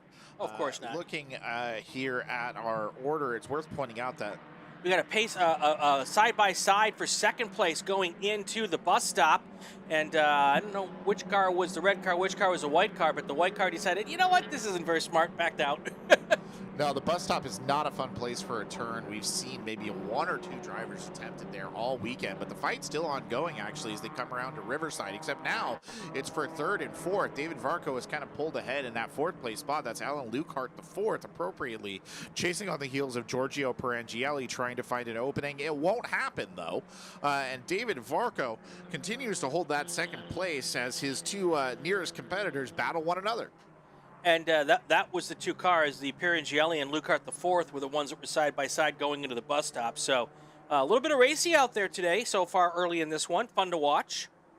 Yeah, looking at that bus stop, it is just not a good place for the pass. It is narrow down in there. There's that wicked kind of chicanery turn coming out on the inside. So many cars, you have to hit that just right because it's quite complicated. And if you don't hit it right, you're going to lose an awful lot of speed. And there's just no real good opportunity to make that pass as you go down in there. Much better served trying it either at Sunset or Sunrise, which is where we see most of our cars attempt to pass. Speaking of a pass, it will not be this turn for David Varco, nor will it be for Giorgio Perangielli and Alan Lukart the 4th. They're both stalking. Worth pointing out, by the way, Clement Lee coming across the line with the fastest time of the race down in 6th. 2:06.318 there for him on lap number 3.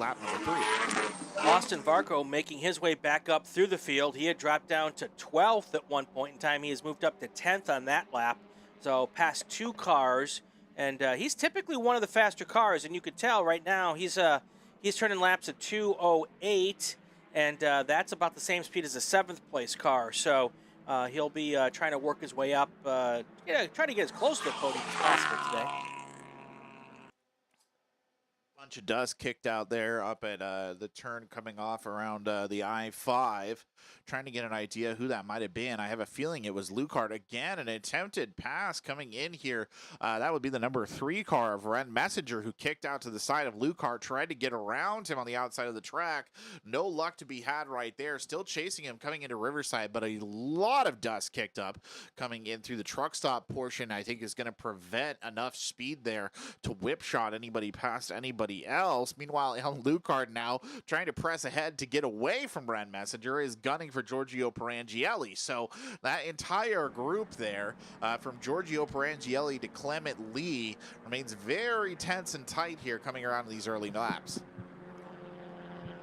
And Evan Jacobs putting on a similar show to what he put on yesterday. Just got out front, and now, but the difference is today a little more a competition for him.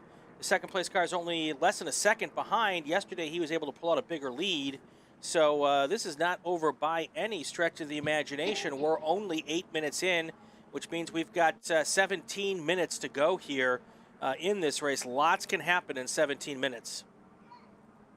It sure can, and here they come down to the start line again. 35, Evan Jacobs still in the lead. The number 98 car there of David Varco chasing. Everybody actually maintaining pretty even spacing here coming across the line. Giorgio Perangielli, David Varco, Alan Lucart the 4th, and Ren Messenger all setting their fastest lap right there. And Evan Jacobs actually taking the fastest lap of the race so far, 2:05.274 there to unseat the record that Clement Lee had set. Yes, and Austin Varco, 10th last time by, 8th this time by. So he's quickly making his way through the field, and I'm not quite sure what the qualifying issues were for that car, but he certainly got it hooked up now as he's pushing through. And I was talking about that car earlier. He put on an event yesterday for kids with autism. Austin himself has a diagnosis of autism, and had over 100 people out here. Beautiful opportunity. And what he did is he gave every kid an opportunity to decorate a sticker, and then all those stickers were on the car, and they're running on the car today. So if you get a chance to go over and take a look at that car, it's all stickered up with all the kids that were here decorated those stickers. Cute. Yeah, really nice. Love to see it. And that was the reason, too, it's worth pointing out why he pulled his car out of the race early yesterday. He didn't want any damage happening to it. He wanted to make sure all the kids had a good opportunity to get a look at it and enjoy it. So big ups to him for making that decision as well, to protect the car for the interest of the kids instead of just racing it out. So a lot to admire right there. And today, who cares? Yeah, now go out and get it. Go out and get it dinged up. And he's driving like a man possessed. Yeah, he wants his justifiable revenge. Exactly. Perhaps he'll get it, I don't know. But really, the main battle we're watching right now is Alan Lucart and Giorgio Perangielli. Those two continuing to nip at one another. Mostly it's Alan Lucart in that number 7 car, just trying to find his way around Perangielli. Hasn't quite manifested yet, but you get the feeling that Giorgio Perangielli is having a sweaty time out on the racetrack there, staving that off. And here comes your leaders. Right nose to tail. A pass for the lead potentially going into the first corner here. They are side by side. Looks like David Varco is going to make that pass stick. Oh, no, still side by side through that first corner. This is where it's a good opportunity to have a camera coming off-ramp, which we do today. Love to be able to say that. You're going to see what happens here as they come through. The red car is David Varco. The black car is Evan Jacobs. Will be coming into our view. Jacobs is ahead right now. Varco right on his tailpipe as they come through the off-ramp and heading down towards the Grapevine. And another huge change as well, actually, right there. It was Ren Messenger, number 3, who got around Clement Lee, then blazed past Alan Lucart heading into Sunrise. And in the kind of wake that he opened up, the number 55 car of Clement Lee slipped in behind Ren Messenger and followed him in. So I think Alan Lucart actually got passed twice right there. And it does look like that's the case. In fact, it looks like they might even be trying to pass again. Alan Lucart does manage to get back around Clement Lee, but now he's getting nipped right in the heels coming up into Riverside, actually. And here goes Clement Lee trying yet again to take advantage of Alan Lucart. Won't find it that time, though. They carry on down towards the Mazda and the S's. Evan Jacobs was able to pull out a bit of a lead as he came through the bus stop. But now I think what happened there is now David Varco knows what he needs to do, knows how to get it done if he needs to. And with a little over, we're almost at the halfway point here. So basically, he's putting his book, he's putting his memory bank together, and he's looking for spots. Now he knows that's a potential spot. Maybe he didn't want to go for it right there, but he'll know what he needs to do if he can get it done in that location a little later in the race. Definitely a weakness to be exploited, and as I've said before, that sunrise turn, such a popular one for the past. That's where we see a lot of these drivers attempt to do it, either that or the sunset turn if we were going counterclockwise.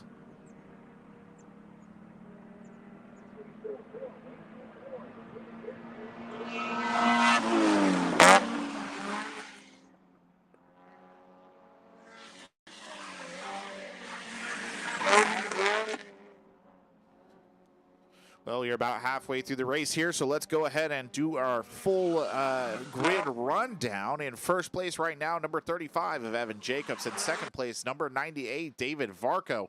In third, number 80, Giorgio Perangielli. In fourth, Ren Messenger. In fifth, Alan Lukart IV. In sixth, Clement Lee. In seventh, Austin Varco. In eighth, Bill Nelson. In ninth, Preston Lerner. In 10th, Gabe Estrada Jr. In 11th, Jorge Diaz. In 12th, Alan Lukart III. In 13th, Adam Kaslikowski. And then not racing today in 14th, number 73, John Gorman.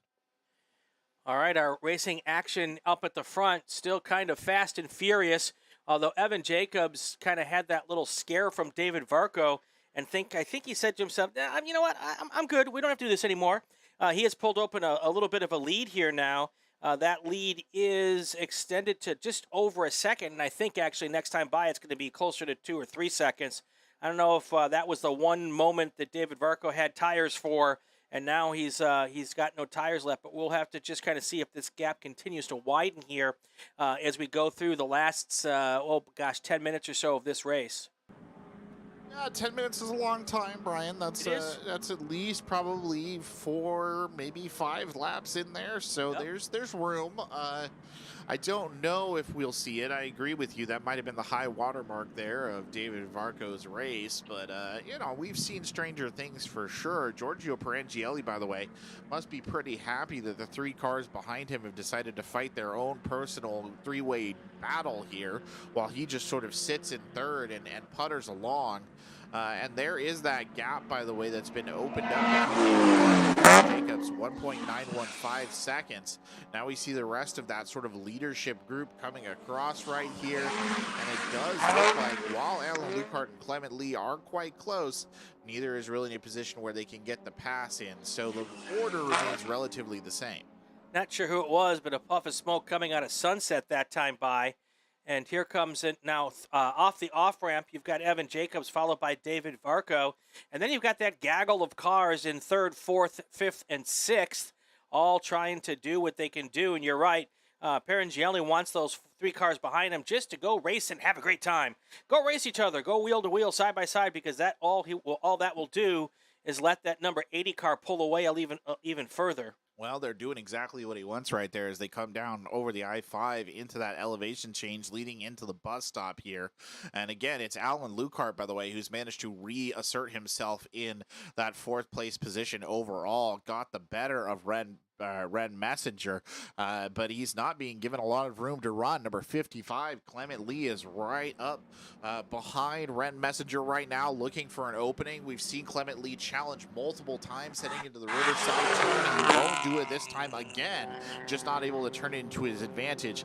And the bus stop and the truck stop coming out of it have really made it quite difficult for cars to pass on that back side of the track where we usually see traditional passes down there in the straight. Exactly, and we'll focus a little bit on this race for 4th place right now because that is the best action on the racetrack. We'll show you that when they come by here. So that race for 4th, 3 cars.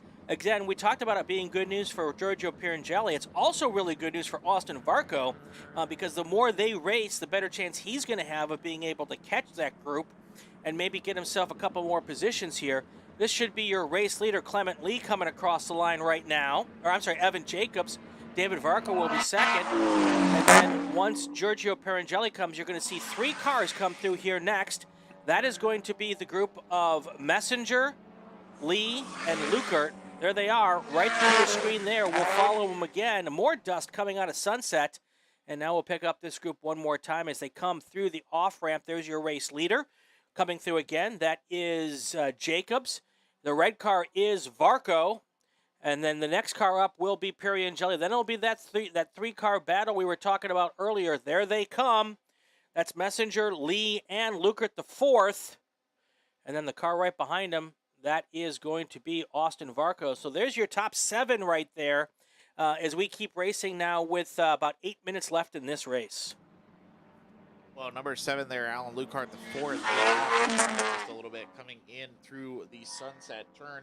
Tried to take it, I think, a little too big in an effort to really hold on to his position. That allowed both Red Messenger and Clement Lee to slip by.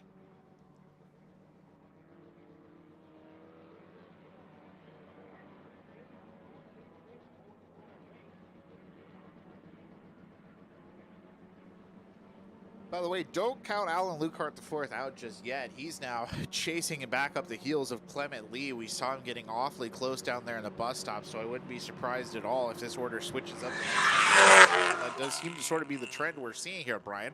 Every time we lose sight of him from the control tower over there towards the S's, they come back in again. Big puff of dust at the Grapevine area. No idea who caused it. And but I will tell you, they're about to get back on the racetrack here, so they went way off. Little agricultural racing out there. And of course, now we're going to have more dust in that area, and you know, dust breeds dust and more incidents. That's a red car. We'll get that car number when they come by. It won't be hard to figure out which one it is. It will be a dusty red. There is your race leader, Evan Jacobs, coming into our view now. And David Varco second. Here comes your third place car, Giorgio Piriangeli. And then those 3 cars we've been talking about for the last couple laps. Here they come. Lee's in fourth now, followed by Messenger and Rupert fourth. And then Austin Varco. Here comes that leader again through the off-ramp. David Varco you'll see next. And again, here comes those groups of 3 cars. First, you've got Piriangeli, and then those 3 cars really nose to tail. Ooh. It's going to be fun to watch for the next few laps. Yeah, it looks like Jorge Diaz bit off a little bit more than he can choose coming down here for the start line. Went off, got back on, but kicked up an unholy cloud of dust. That's right. And we should see that car that went off in the Grapevine a little earlier coming by us real soon here. And we'll be able to pick that one out because it will be all full of dusty. Yeah, that car, I believe, was number 17, the 17 of Alan Lukart III there was the one who went for a bit of a trip. And here it comes. Looks like they're showing him a black flag, maybe? I'm not sure exactly. So, yes, what they showed him was the furled black flag. And that is a message that we don't like the way you've driven, and stop doing it or you'll get a full black flag. So they don't have to come to the pits when they see the furled black flag, but they do need to kind of shape up or ship out kind of situation. So. Well, a stern warning delivered then. Let's put it at that. That is exactly what that is. It's like the nun waving their finger at you in Catholic school. Fair enough. So. And hopefully that'll put the fear there into Alan Lukart III, though I doubt he needed it after going off like that. But he's been officially reprimanded. He may need a new set of Nomex underwear for the next race weekend. But nonetheless. All right, so we're coming up on 4 minutes to go. Your race leader comes across the line here. 4 to go. Next time by, I'm pretty certain we're going to get the last lap to go signal. Since we're taking about 2 minutes and 4 seconds per lap here for the leaders. No changes in that battle that we're talking about. Still Lee Messenger and Lukert the fourth. There's your leader through off-ramp. David Varco, right now that lead has grown to almost 8 seconds. So any chance of second place catching the leader is going to be, again, a situation of a mechanical or a mistake. If any of the M's happen, then David Varco can pounce. Right now, it doesn't look like that's going to be the case, but that's why we will race the last 2 laps to find out. Yeah, and it sounds like next time they come around, the white flag will be out right there, and that will be our final lap. Evan Jacobs doesn't appear to be in a particularly threatened position here, Brian. Number 98, David Varco, 7.94 seconds behind.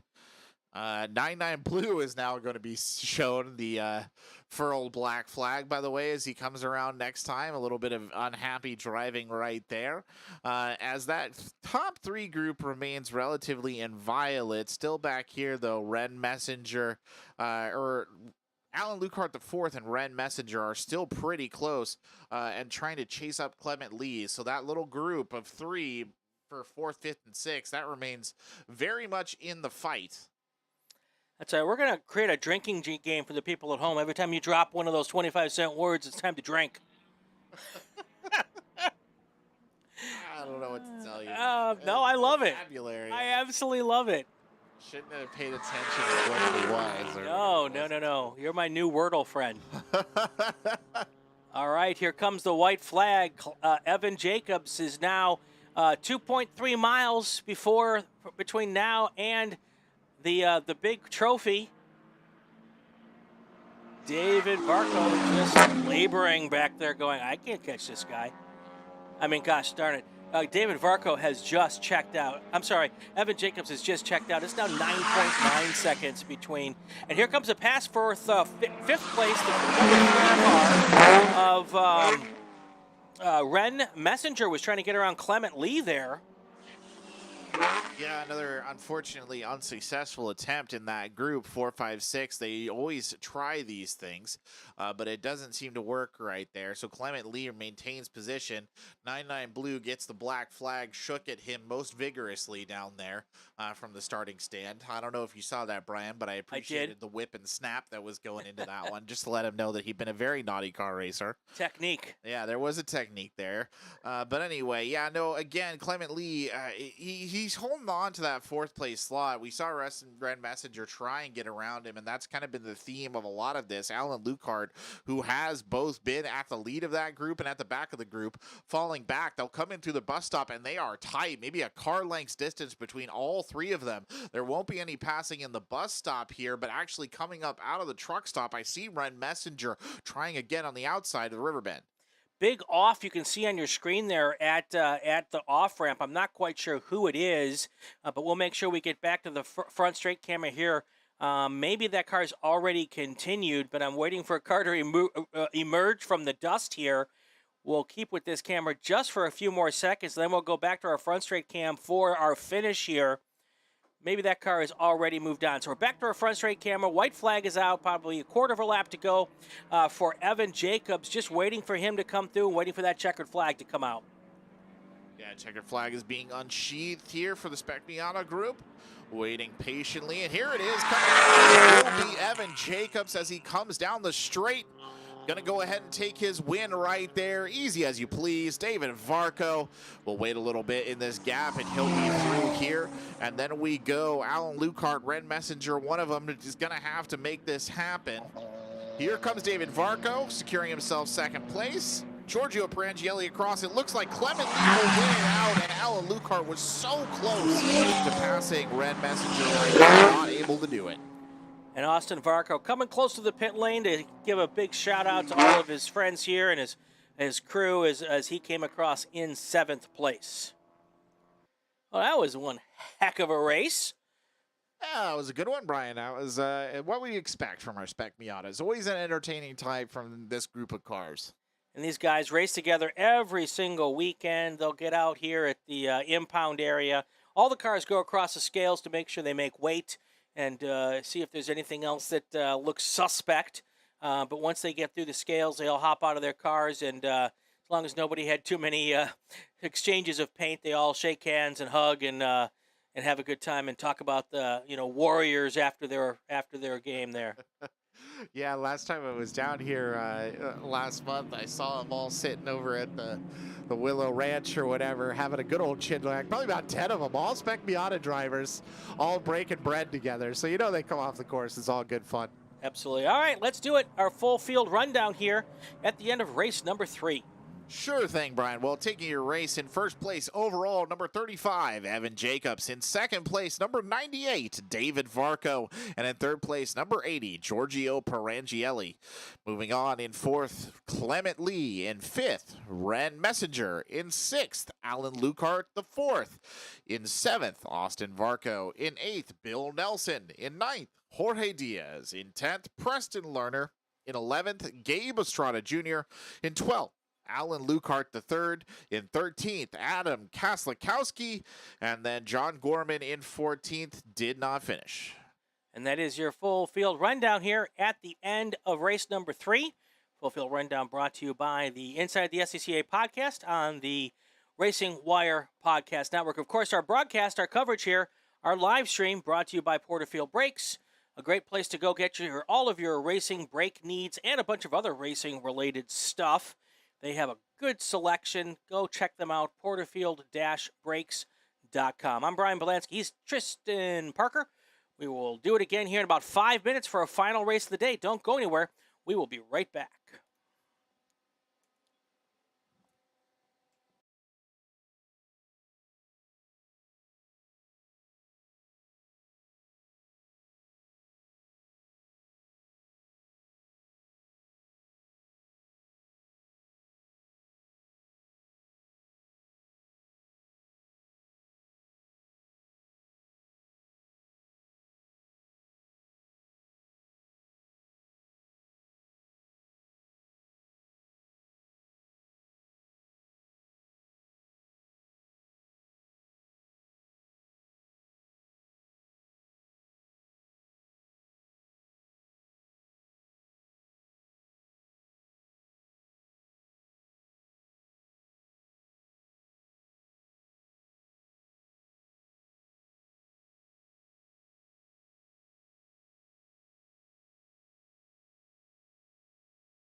And we are back for our final race of the weekend here at Buttonwillow Raceway Park.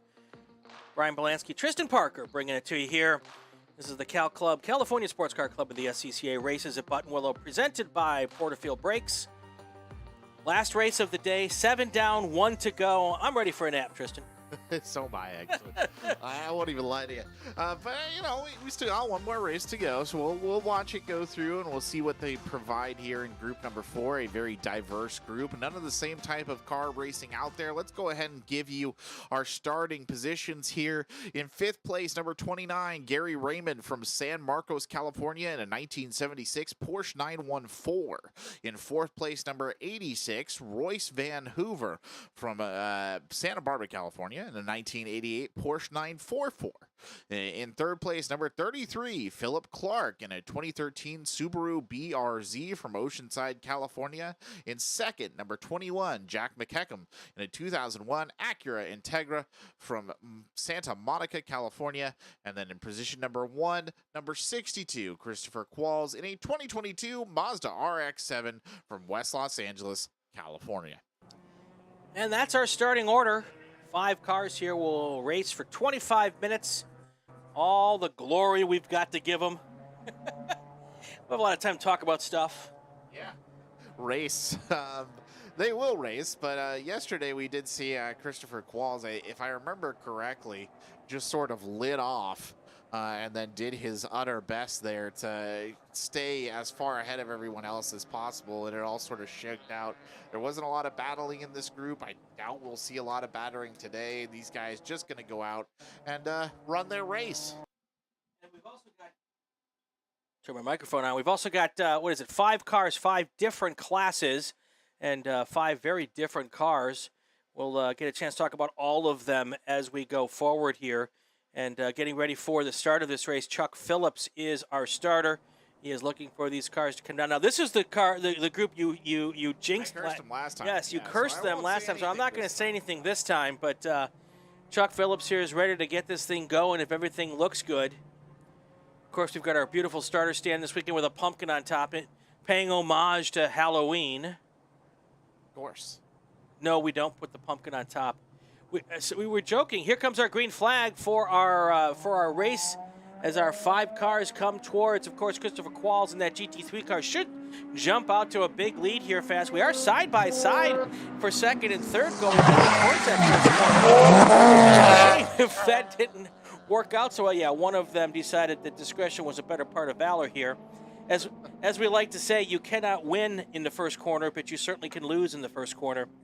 That's the truth. Yeah, that was Jack McKechnie and Philip Clark, I think, right? Yeah. And I think it was Philip Clark who was trying to go wide and decided that, yes, it would be better maybe to not do that. Keep in mind, all of these cars today in this race are of a different class, ladies and gentlemen, so they don't necessarily need to race against one another. Technically, they've all already won as long as they get halfway through today's race. They'll get their recognition. So really, it's a matter of pride. It's a matter of having fun. It's a matter of having a nice, clean race that these people should be concerned about out there on the track. We got the pumpkin on top of the start, and somebody said to me, so why don't we just leave it up and call it an orange for the rest of the year? Because, you know, we do plenty of oranges here in California. From our angle, it really... It could go either way. It looks like an orange when you can't see the jack-o'-lantern face, which is observing the track. It's an orange, so take from it what you will, right there. By the way, I mean, maintaining pretty tight grouping here on lap number 1. We saw him come in through the bus stop. Jack McKechnie, Philip Clark, Royce Van Hoover, Gary Raymond. They were all sort of close to one another. Christopher Qualls, though, was already starting to pull away, so I assume that Christopher Qualls is going to continue with that trend and pull himself out here and take the deserved lead eventually.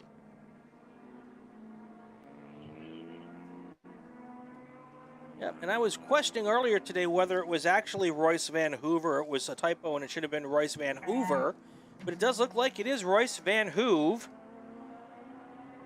They're out here from Santa Barbara. That was Ross Barnett driving yesterday. So Christopher Qualls crosses the line, say that 3 times fast, first after the first race lap. And that's the way it should be. That's a GT3 car. It should be the fastest car on the track for this race. Following through is Jack McEachern, Philip Clark, Royce Van Hoove, and Gary Raymond crosses the line in the FP car. That's that 914 Porsche. Beautiful car if you like Porsches. Another one of those nice old cars you want to go check out. One of the things I like on these lower subscribed classes, I get to go and talk to you about the cars a little bit more. The lead car, that's a 2022 Mazda RX-7. I don't think it's a 2022. I don't think they make the RX-7 anymore, do they? No. Anyway, maybe it was just made this year. Maybe they built it this year. Chris Qualls is out of Los Angeles. I don't know why I'm having a hard time with the words today. Moving on to Jack McEachern, that is an Acura Integra. CarolSells.com is their sponsor, and they're the second place car at the moment. Moving on to our third place car, Philip Clark. That is the 2013 Subaru BRZ HD Perf CNC Racing entry. And that car that's the blue Subaru that's out there. That's actually a really pretty well put together car. Love that car. Yeah, one of my favorite parts about this field, Brian, is it's a very nice looking field. They're all really cool cars in their own right. It's pretty, fun to see them all out there doing their thing, which is the nice thing about this very diverse group. Obviously, we don't have a lot of entries today, but still a very fine looking group of automobiles for us to have a watch here as they go around. And I always enjoy seeing them race. There's nothing wrong with it here as number 62 comes surging across the line, maintaining a new pace of just about 201.424. We should see Jack McEachern come nipping in after that. I say that, though, and there's quite a gap here between the two of them. And here he comes. McEachern across the line. 18.539 seconds between him. Clark, though, only 2.75 seconds behind Jack McEachern. So a little bit tighter that between the two, and everybody else taking their sweet time of getting over that line. Well, and this is also one of those groups where often it's a much larger group of cars. We have a couple of classes here that we don't have out here. People didn't come this weekend. It's also a group where a lot of times the drivers in Spec Miata will do what we call double dip. They'll run the car in Spec Miata, and then they might change the tires or do a couple little modifications and then come out and race with one of the classes in this race. The problem is that we just finished up Spec Miata, so anybody who wanted to make changes, they got to sit through impound and all that kind of stuff. It's just really not practical to do that back-to-back. Oftentimes they split the two groups up so that there is a race between the two, giving those drivers a chance to do that, and that beefs up the numbers in this race as well.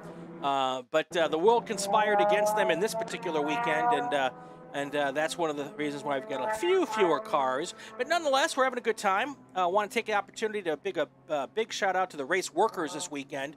Lots of folks takes to put these races on. Of course, we always kind of focus on the people that have to stand out in the elements because that's a little bit of the joy of doing this, especially when the weather's good, and maybe not so much joy when the weather's bad. But our corner workers, our starters, our emergency services folks, our grid folks, our tech workers, we appreciate everything that they do. And then there's all the rest of us, race admin, your announce crew, the folks in timing and scoring, our registration folks. Who am I missing? Oh, the stewards. They're the ones who have to make all the decisions, all the tough choices. Yeah. And but all of us are volunteers. We don't get. We come out here because we love the cars and we love the people. And if you want to be out here and doing this, it's the best way to get into the races for free. Put you to work for it, but it's a lot of fun and a great group of people. Go to calclub.com or SCCA.com if you're not here in Southern California. You can go to SCCA.com, click through to find the course where you live, and it's a great opportunity to go out and have some fun with cars. Yeah, very good point.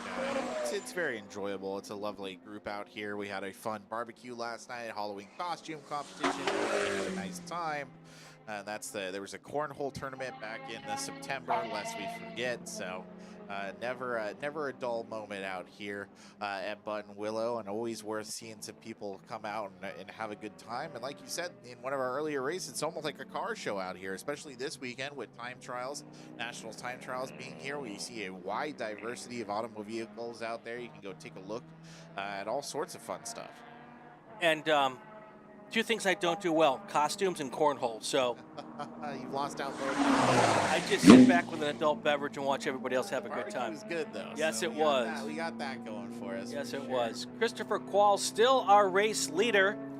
He has opened up a lead here of 25 seconds here in the early laps of this race. Now, keeping in mind, like we talked about, these are different classes. So the STL class is the second place car, and it's lapping at about 7 seconds a lap slower than the first place car, not because it's not a good car, it's just because they're not in the same class and they shouldn't be the same speed. So that second place car, Jack McEachern, and then third place, Philip Clark. If they were going the same speed, you'd have a problem. That's not something you want to see. Finally, Christopher Qualls has had a he's been increasing his speed up until now. Lap number 4, though, not so much. And if he was running the same speed, we wouldn't have a problem. We'd have a protest. Yeah, you're right. That's fair indeed, I think. Yeah. Jack McEachern, speaking of, had his fastest lap of the race right there coming around at 2:08.711. We'll see if he is able to make more of that as he comes by the tower here, and he does. 2:07.645. So he continues to improve every time around the track. Doing really well there as well. Philip Clark now also setting his own fastest time at 2:10.731. And that just leaves Royce Van Hoove coming across the line, and then somewhere, Gary Raymond. Gary Raymond's actually, that's a really cool car. That's the 914. It may be the oldest car here this weekend. I think it's a 71 Porsche 914. But I love the green metallic color on it. It's just it's a really cool race car. It's a cool looking car too. It's an interesting design on that one. Yep. So hopefully we'll be seeing that coming around soon. Definitely playing tail end Charlie here with the rest of this group. Hopefully not too long. But speaking of waiting, hopefully not too long, should point out the new track coming to Buttonwillow soon. That's something exciting to look forward to within the next year, right? Hopefully. We'll see our new track over there. What is it? The circuit at Buttonwillow? That's what We finally got a name for it. It's called the Circuit at Buttonwillow. And we've been waiting for, gosh, it feels like about 12 years, but I think it's only been about 6 since the decision was made to build the second track. And I've been out there several times. The buildings are coming along nicely. They're going to start putting down asphalt in the next week or two. Got to have the right temperature outside to put the asphalt down. It's not the same kind of asphalt that you put on the highways. It's a special type that they use for racetracks. And so they're going to start putting that down in a couple of weeks. And if all goes well, not too deep into 2023, we'll be holding our first race there. That'll be awesome. What an exciting opportunity. I did say yesterday, the Tesla chargers there are on the official Tesla map. They don't work, though, apparently, for some reason. So I hear they work intermittently. yeah, which we tried some them irony there, I yesterday. guess. Yeah, I tried them yesterday. It was no luck. Okay. But they did work. They did work last time I was up here. So make of that what you will. As we watch it, there is that number. Gary Raymond just now coming down through the bus stop, carrying on his merry way.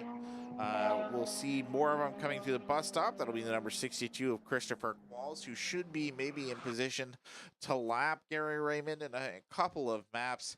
And then the wide dispersal there between him and Jack McEachern. Jack McEachern running a 36.698 gap between Christopher Qualls and him. So yeah, I don't think we're going to be seeing that close up anytime soon, Brian, I must admit. Well, and now the corner workers get the fun, because now that that Christopher Qualls is going to start lapping some cars, corner workers have something to do. A job. Get that blue flag out and let them know that there's someone coming up behind him. That said, Gary's been out here a long time. He knows he knows how to follow the blue flags, and that's a actually really interesting story. It's a couple different types of people who come out and race with us. There's the type of folks who are trying to put the car as fast as possible, work on their driving skills, and then there's another driver who knows that they don't have a car that's really going to win this weekend. Yep. But they're out here to have fun, out there to learn, to do their personal best. Very admirable. And and so everybody kind of knows their place, and there's a place for everybody which is a lot of fun. So, You're right. You're right. It is very true. I mean, they're not racing for prize out there, right? There's no real blood on the line. It's mostly for fun and for the chance to get yourself a little plaque, a flag, or what have you. It's never going to be a cutthroat business. And certainly these guys like to be competitive, but not to the point of detrimental. absolutely. All right, we are at the halfway point, which means it's time to do that full field rundown. All right, well, brace yourselves, ladies and gentlemen. We could be here a while. In first place, number 62, Christopher Qualls. In second place, number 21, Jack McKecham. In third place, number 33, Philip Clark. In fourth place, number 86, Royce Van Hoove. And in fifth place, number 29, Gary Raymond there to round out the grid. Oh, you're done. Yeah. Okay. I was thinking about leaving a nice gap between 4 and 5 there just to build some suspense, but that won't be the case today. We'll go ahead and blast through, and we are about halfway done. And hey, credit to them. All these drivers looking super clean. They're just having a nice Sunday afternoon drive, and hey, it's about as much fun you can have out here in the Central Valley. That full field rundown brought to you by the Inside the SCCA podcast on the Racing Wire Podcast Network. If you haven't listened to it, we've done a ton of stuff. We're now on episode 73 or 74, I think. We've talked to everybody from SCCA Hall of Famers to brand new drivers. Spoke with a brand new driver this week, Lauren Brawlier. Okay. And she is 18 years old. Won the Southeast Division Majors Championship in her rookie season in Formula V. Went to the runoffs, qualified 6th at the runoffs. Wow. Unfortunately, she got caught up in someone else's schmozzle on the second or third lap. Man. And her day ended early, but nonetheless, she had a great time. Also, she is in the Mazda MX-5 Cup Shootout Finals. Cool. Coming up here, I think, next week. She's shooting for one of 3 scholarships that would put her in the MX-5 Cup next year, which is a pro racing series sponsored by Mazda. And just a delightful human being. Really cool. Really fun to talk to. Loves racing. Started racing karts in Mooresville, North Carolina, against drivers with of her age group, youth drivers, with names like Harvick and Bush. And a lot of the NASCAR drivers' kids are racing out there. So really good competition. And she's here racing with us. So that's the type of thing you're going to get. We've also got a podcast with Dorsey Schrader. That's one of our Hall of Famers that we've talked to. And we do podcasts about flagging communications. Yeah. We've done a podcast about, I think, all of the different clubs' programs we've touched on at least once. We did a podcast on the Time Trial National Tour. Yeah, you did. So a ton of stuff there, lots of fun, and we really enjoy it. So check that out. It's on the Racing Wire Podcast Network everywhere you find your podcasts. You recently took it on the road too, didn't you, or something similar? Oh to that? gosh, You were yes. at I'm still. Nationals. That was a heck of a thing you did out there, and I enjoyed seeing it all going on. That was a really good one. Yeah, we are out for the SCCA National Championship runoffs, and we were out there presented by Goodyear. Thanks to the good folks at Goodyear and Vintage Racers for Rescues. They were our sponsor out there, and we had a really good time. Did 9 shows, all of them live. Greg Ginsburg, who. If you're familiar with the Time Trials National Tour, he is the broadcaster for the Time Trials National Tour, and also a ton of fun, and we had a good time. Successful. Everybody liked it, apparently. We're going to do it again next year, I hope. That's our plan anyway. So good to be out there doing that. Yeah, it looked like a great time and some good racing. A lot of inclement weather, which we don't get out here. But other than was there? I thought that's what you told me. You said you were up to your knees in it there in the water. Up to my tuchus and alligators. It was crazy wet, and I was trying to put that. It's like PTSD. I was trying to put that out of my brain, and sorry to bring and it back forgot that it around. happened. But not something you need to worry about right now. At least out here in the middle of the Central Valley of California, I'll tell you that it's a beautiful day for racing. It's been nice all day. We've still got some more cars that'll be out on the track this afternoon. I do think the second half of our our third set of time trials for the day will be out there later on. So that's something to look forward to here. But you really couldn't ask for a better weekend. It's not been hot. It's been nice and cool. Everybody's been having a good time, and that's what you're looking for. Blue flag, I think, being shown here to number 29. Yep. And that'll be because he's got number 21, Jack McKecham, stalking him here as he comes past the start. and goes into Sunrise. And, well, nobody's in a particular hurry down there, so I think Jack McEachran will take his sweet time. But worth pointing out, of course, to Gary Raymond that he does have a car in pursuit. About 7.5 minutes to go here in our final race of the weekend. Your leader is Christopher Qualls, Jack McEachran second, Philip Clark is third, Royce Van Hoove is in fourth, and of course we were just talking about Gary Raymond, he is in fifth. And that is how it looks at the moment. No changes in position at this point in time. I will say that Mr. Qualls has opened up a 53-second lead with 7 minutes to go. I don't think he can lap the entire field. But he'll be able to get a couple more cars before it's all over, I'm pretty sure.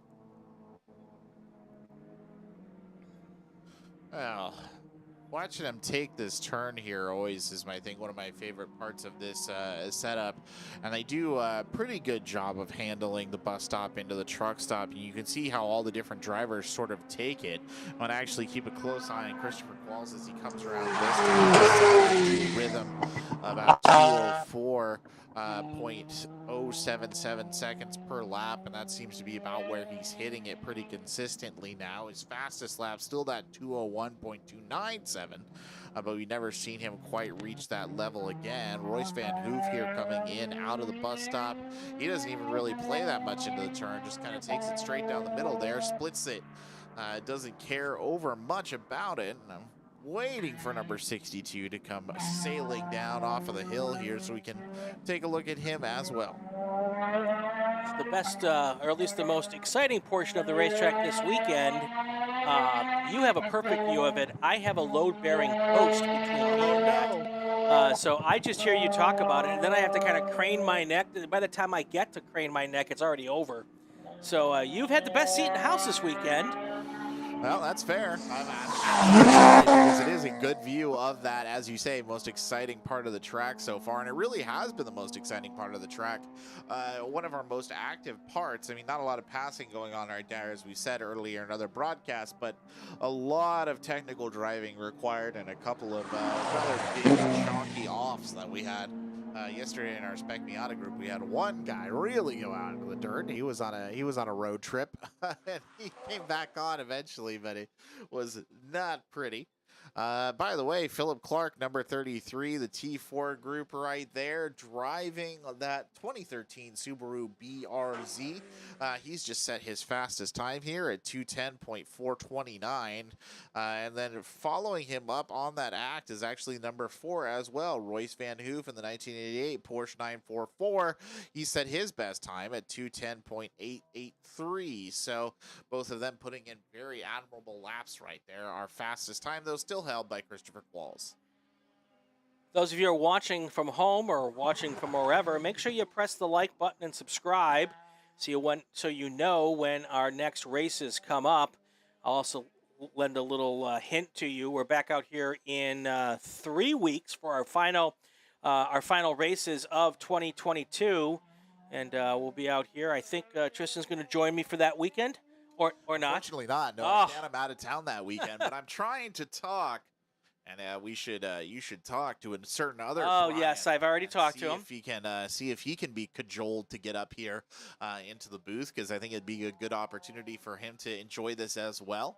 But I do wish I was here. I was really looking forward to the Enduro. Unfortunately, I have to take a trip that weekend, so I won't be able to make it.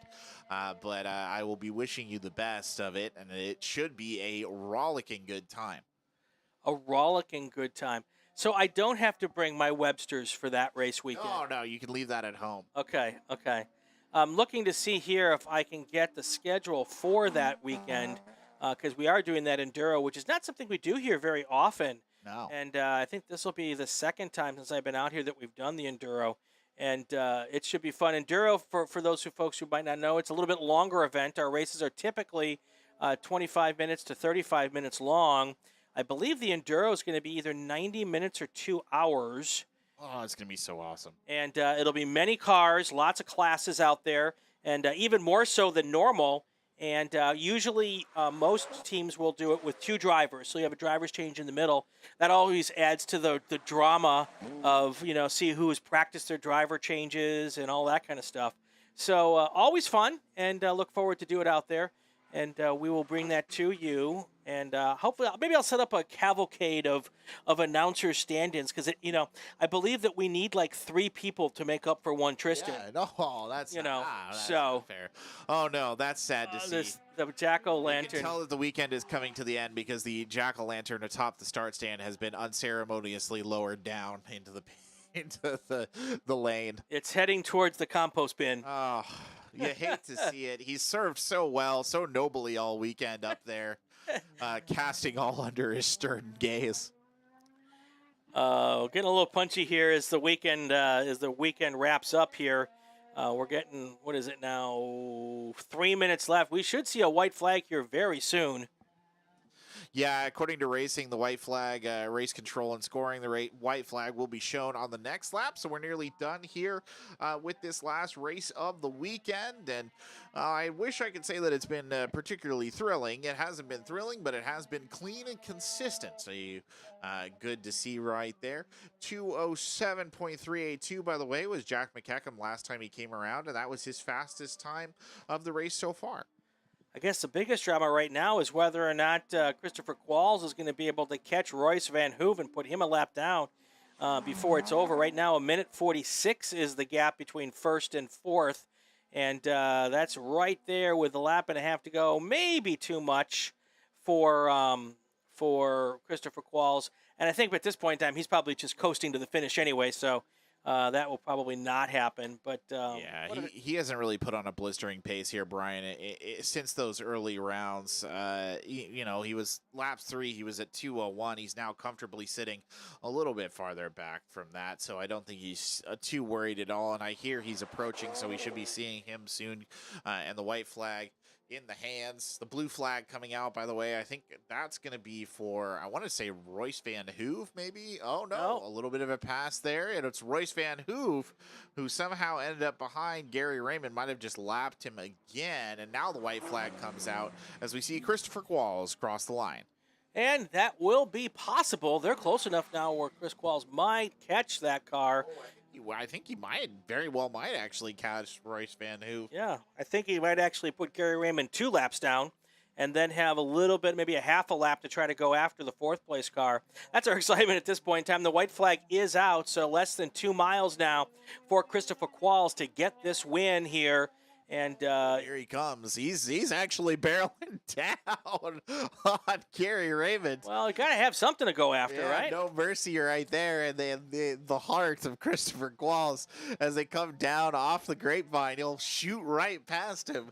And now he'll set his sights on Royce Van Hoove, who is going into the bus stop. And I can't help but feel like Royce Van Hoove has put on a little bit of speed right here as he comes through. I think he took that bus stop faster than I've seen him do it for the last couple of laps. Will it be enough though? Because Christopher Qualls is hunting and moving with speed. There's no hesitation there from that car at all, and that is our big action. But I actually am genuinely excited to see how that one turns out. And Hoove must be going down looking through and going, really? Come on, yeah. Come on, really? Do you really? Come on. There's no way Christopher Qualls isn't putting on speed right now to catch up. Oh, no. You could see it as he came from Riverside, which is already a fast part of the course. He was going. It's like putting a bowl of steak tartare in front of a black lab. Yeah, There's no way he's not going after that, right? So we'll watch him. He's through turn 4 right now. By the way, don't ask me how I know what a black lab would do with steak tartare. That's a long story for another day. Fair, yeah. No, I can only imagine, but I can guess, and I think he's done it, actually. Here comes the checkered flag. Christopher Qualls, he's going to do it. He's going to win the race, and he did pass Royce Van Hoove, probably going into Phil Hill. It's going to actually be probably about a 4 or 5 second lead across the line. So there is your race winner in our final race of the day. Christopher Qualls is going to take it. No real drama there as far as the win goes, but it was a little fun here at the end. I think let's just do this one last time. One last full field rundown as we get out of here for this weekend. So for race group 4, your full field rundown. In first place overall, number 62, Christopher Qualls. In second place, number 21, Jack McKechnie. In third place, number 33, Philip Clark. In fourth, Royce Van Hoove. And in fifth, Gary Raymond. Well, that is going to do it for our final race of the weekend. And been a good, clean weekend of racing. Everyone going home safe. A little bit of bent metal, but that's typical for a weekend. But the good news is everyone got out of here in one piece, and that is a good thing. And we've done it again. Yeah. Another good weekend. Thank you, my friend. Oh, my pleasure as always, Brian. Happy to be here. All right. This has been the Cal Club races here at Buttonwillow Raceway Park on the Racing Network. Races brought to you by Porterfield Racing Brakes. If you need racing brakes or anything else for your race car, check out Porterfield-Brakes.com. Thank you so much to those folks. Thank you to all the good people at Cal Club for inviting us out here to do this. And we will see you again in 3 weeks. I'm Brian Belansky. He is Tristan Parker. We are out of here.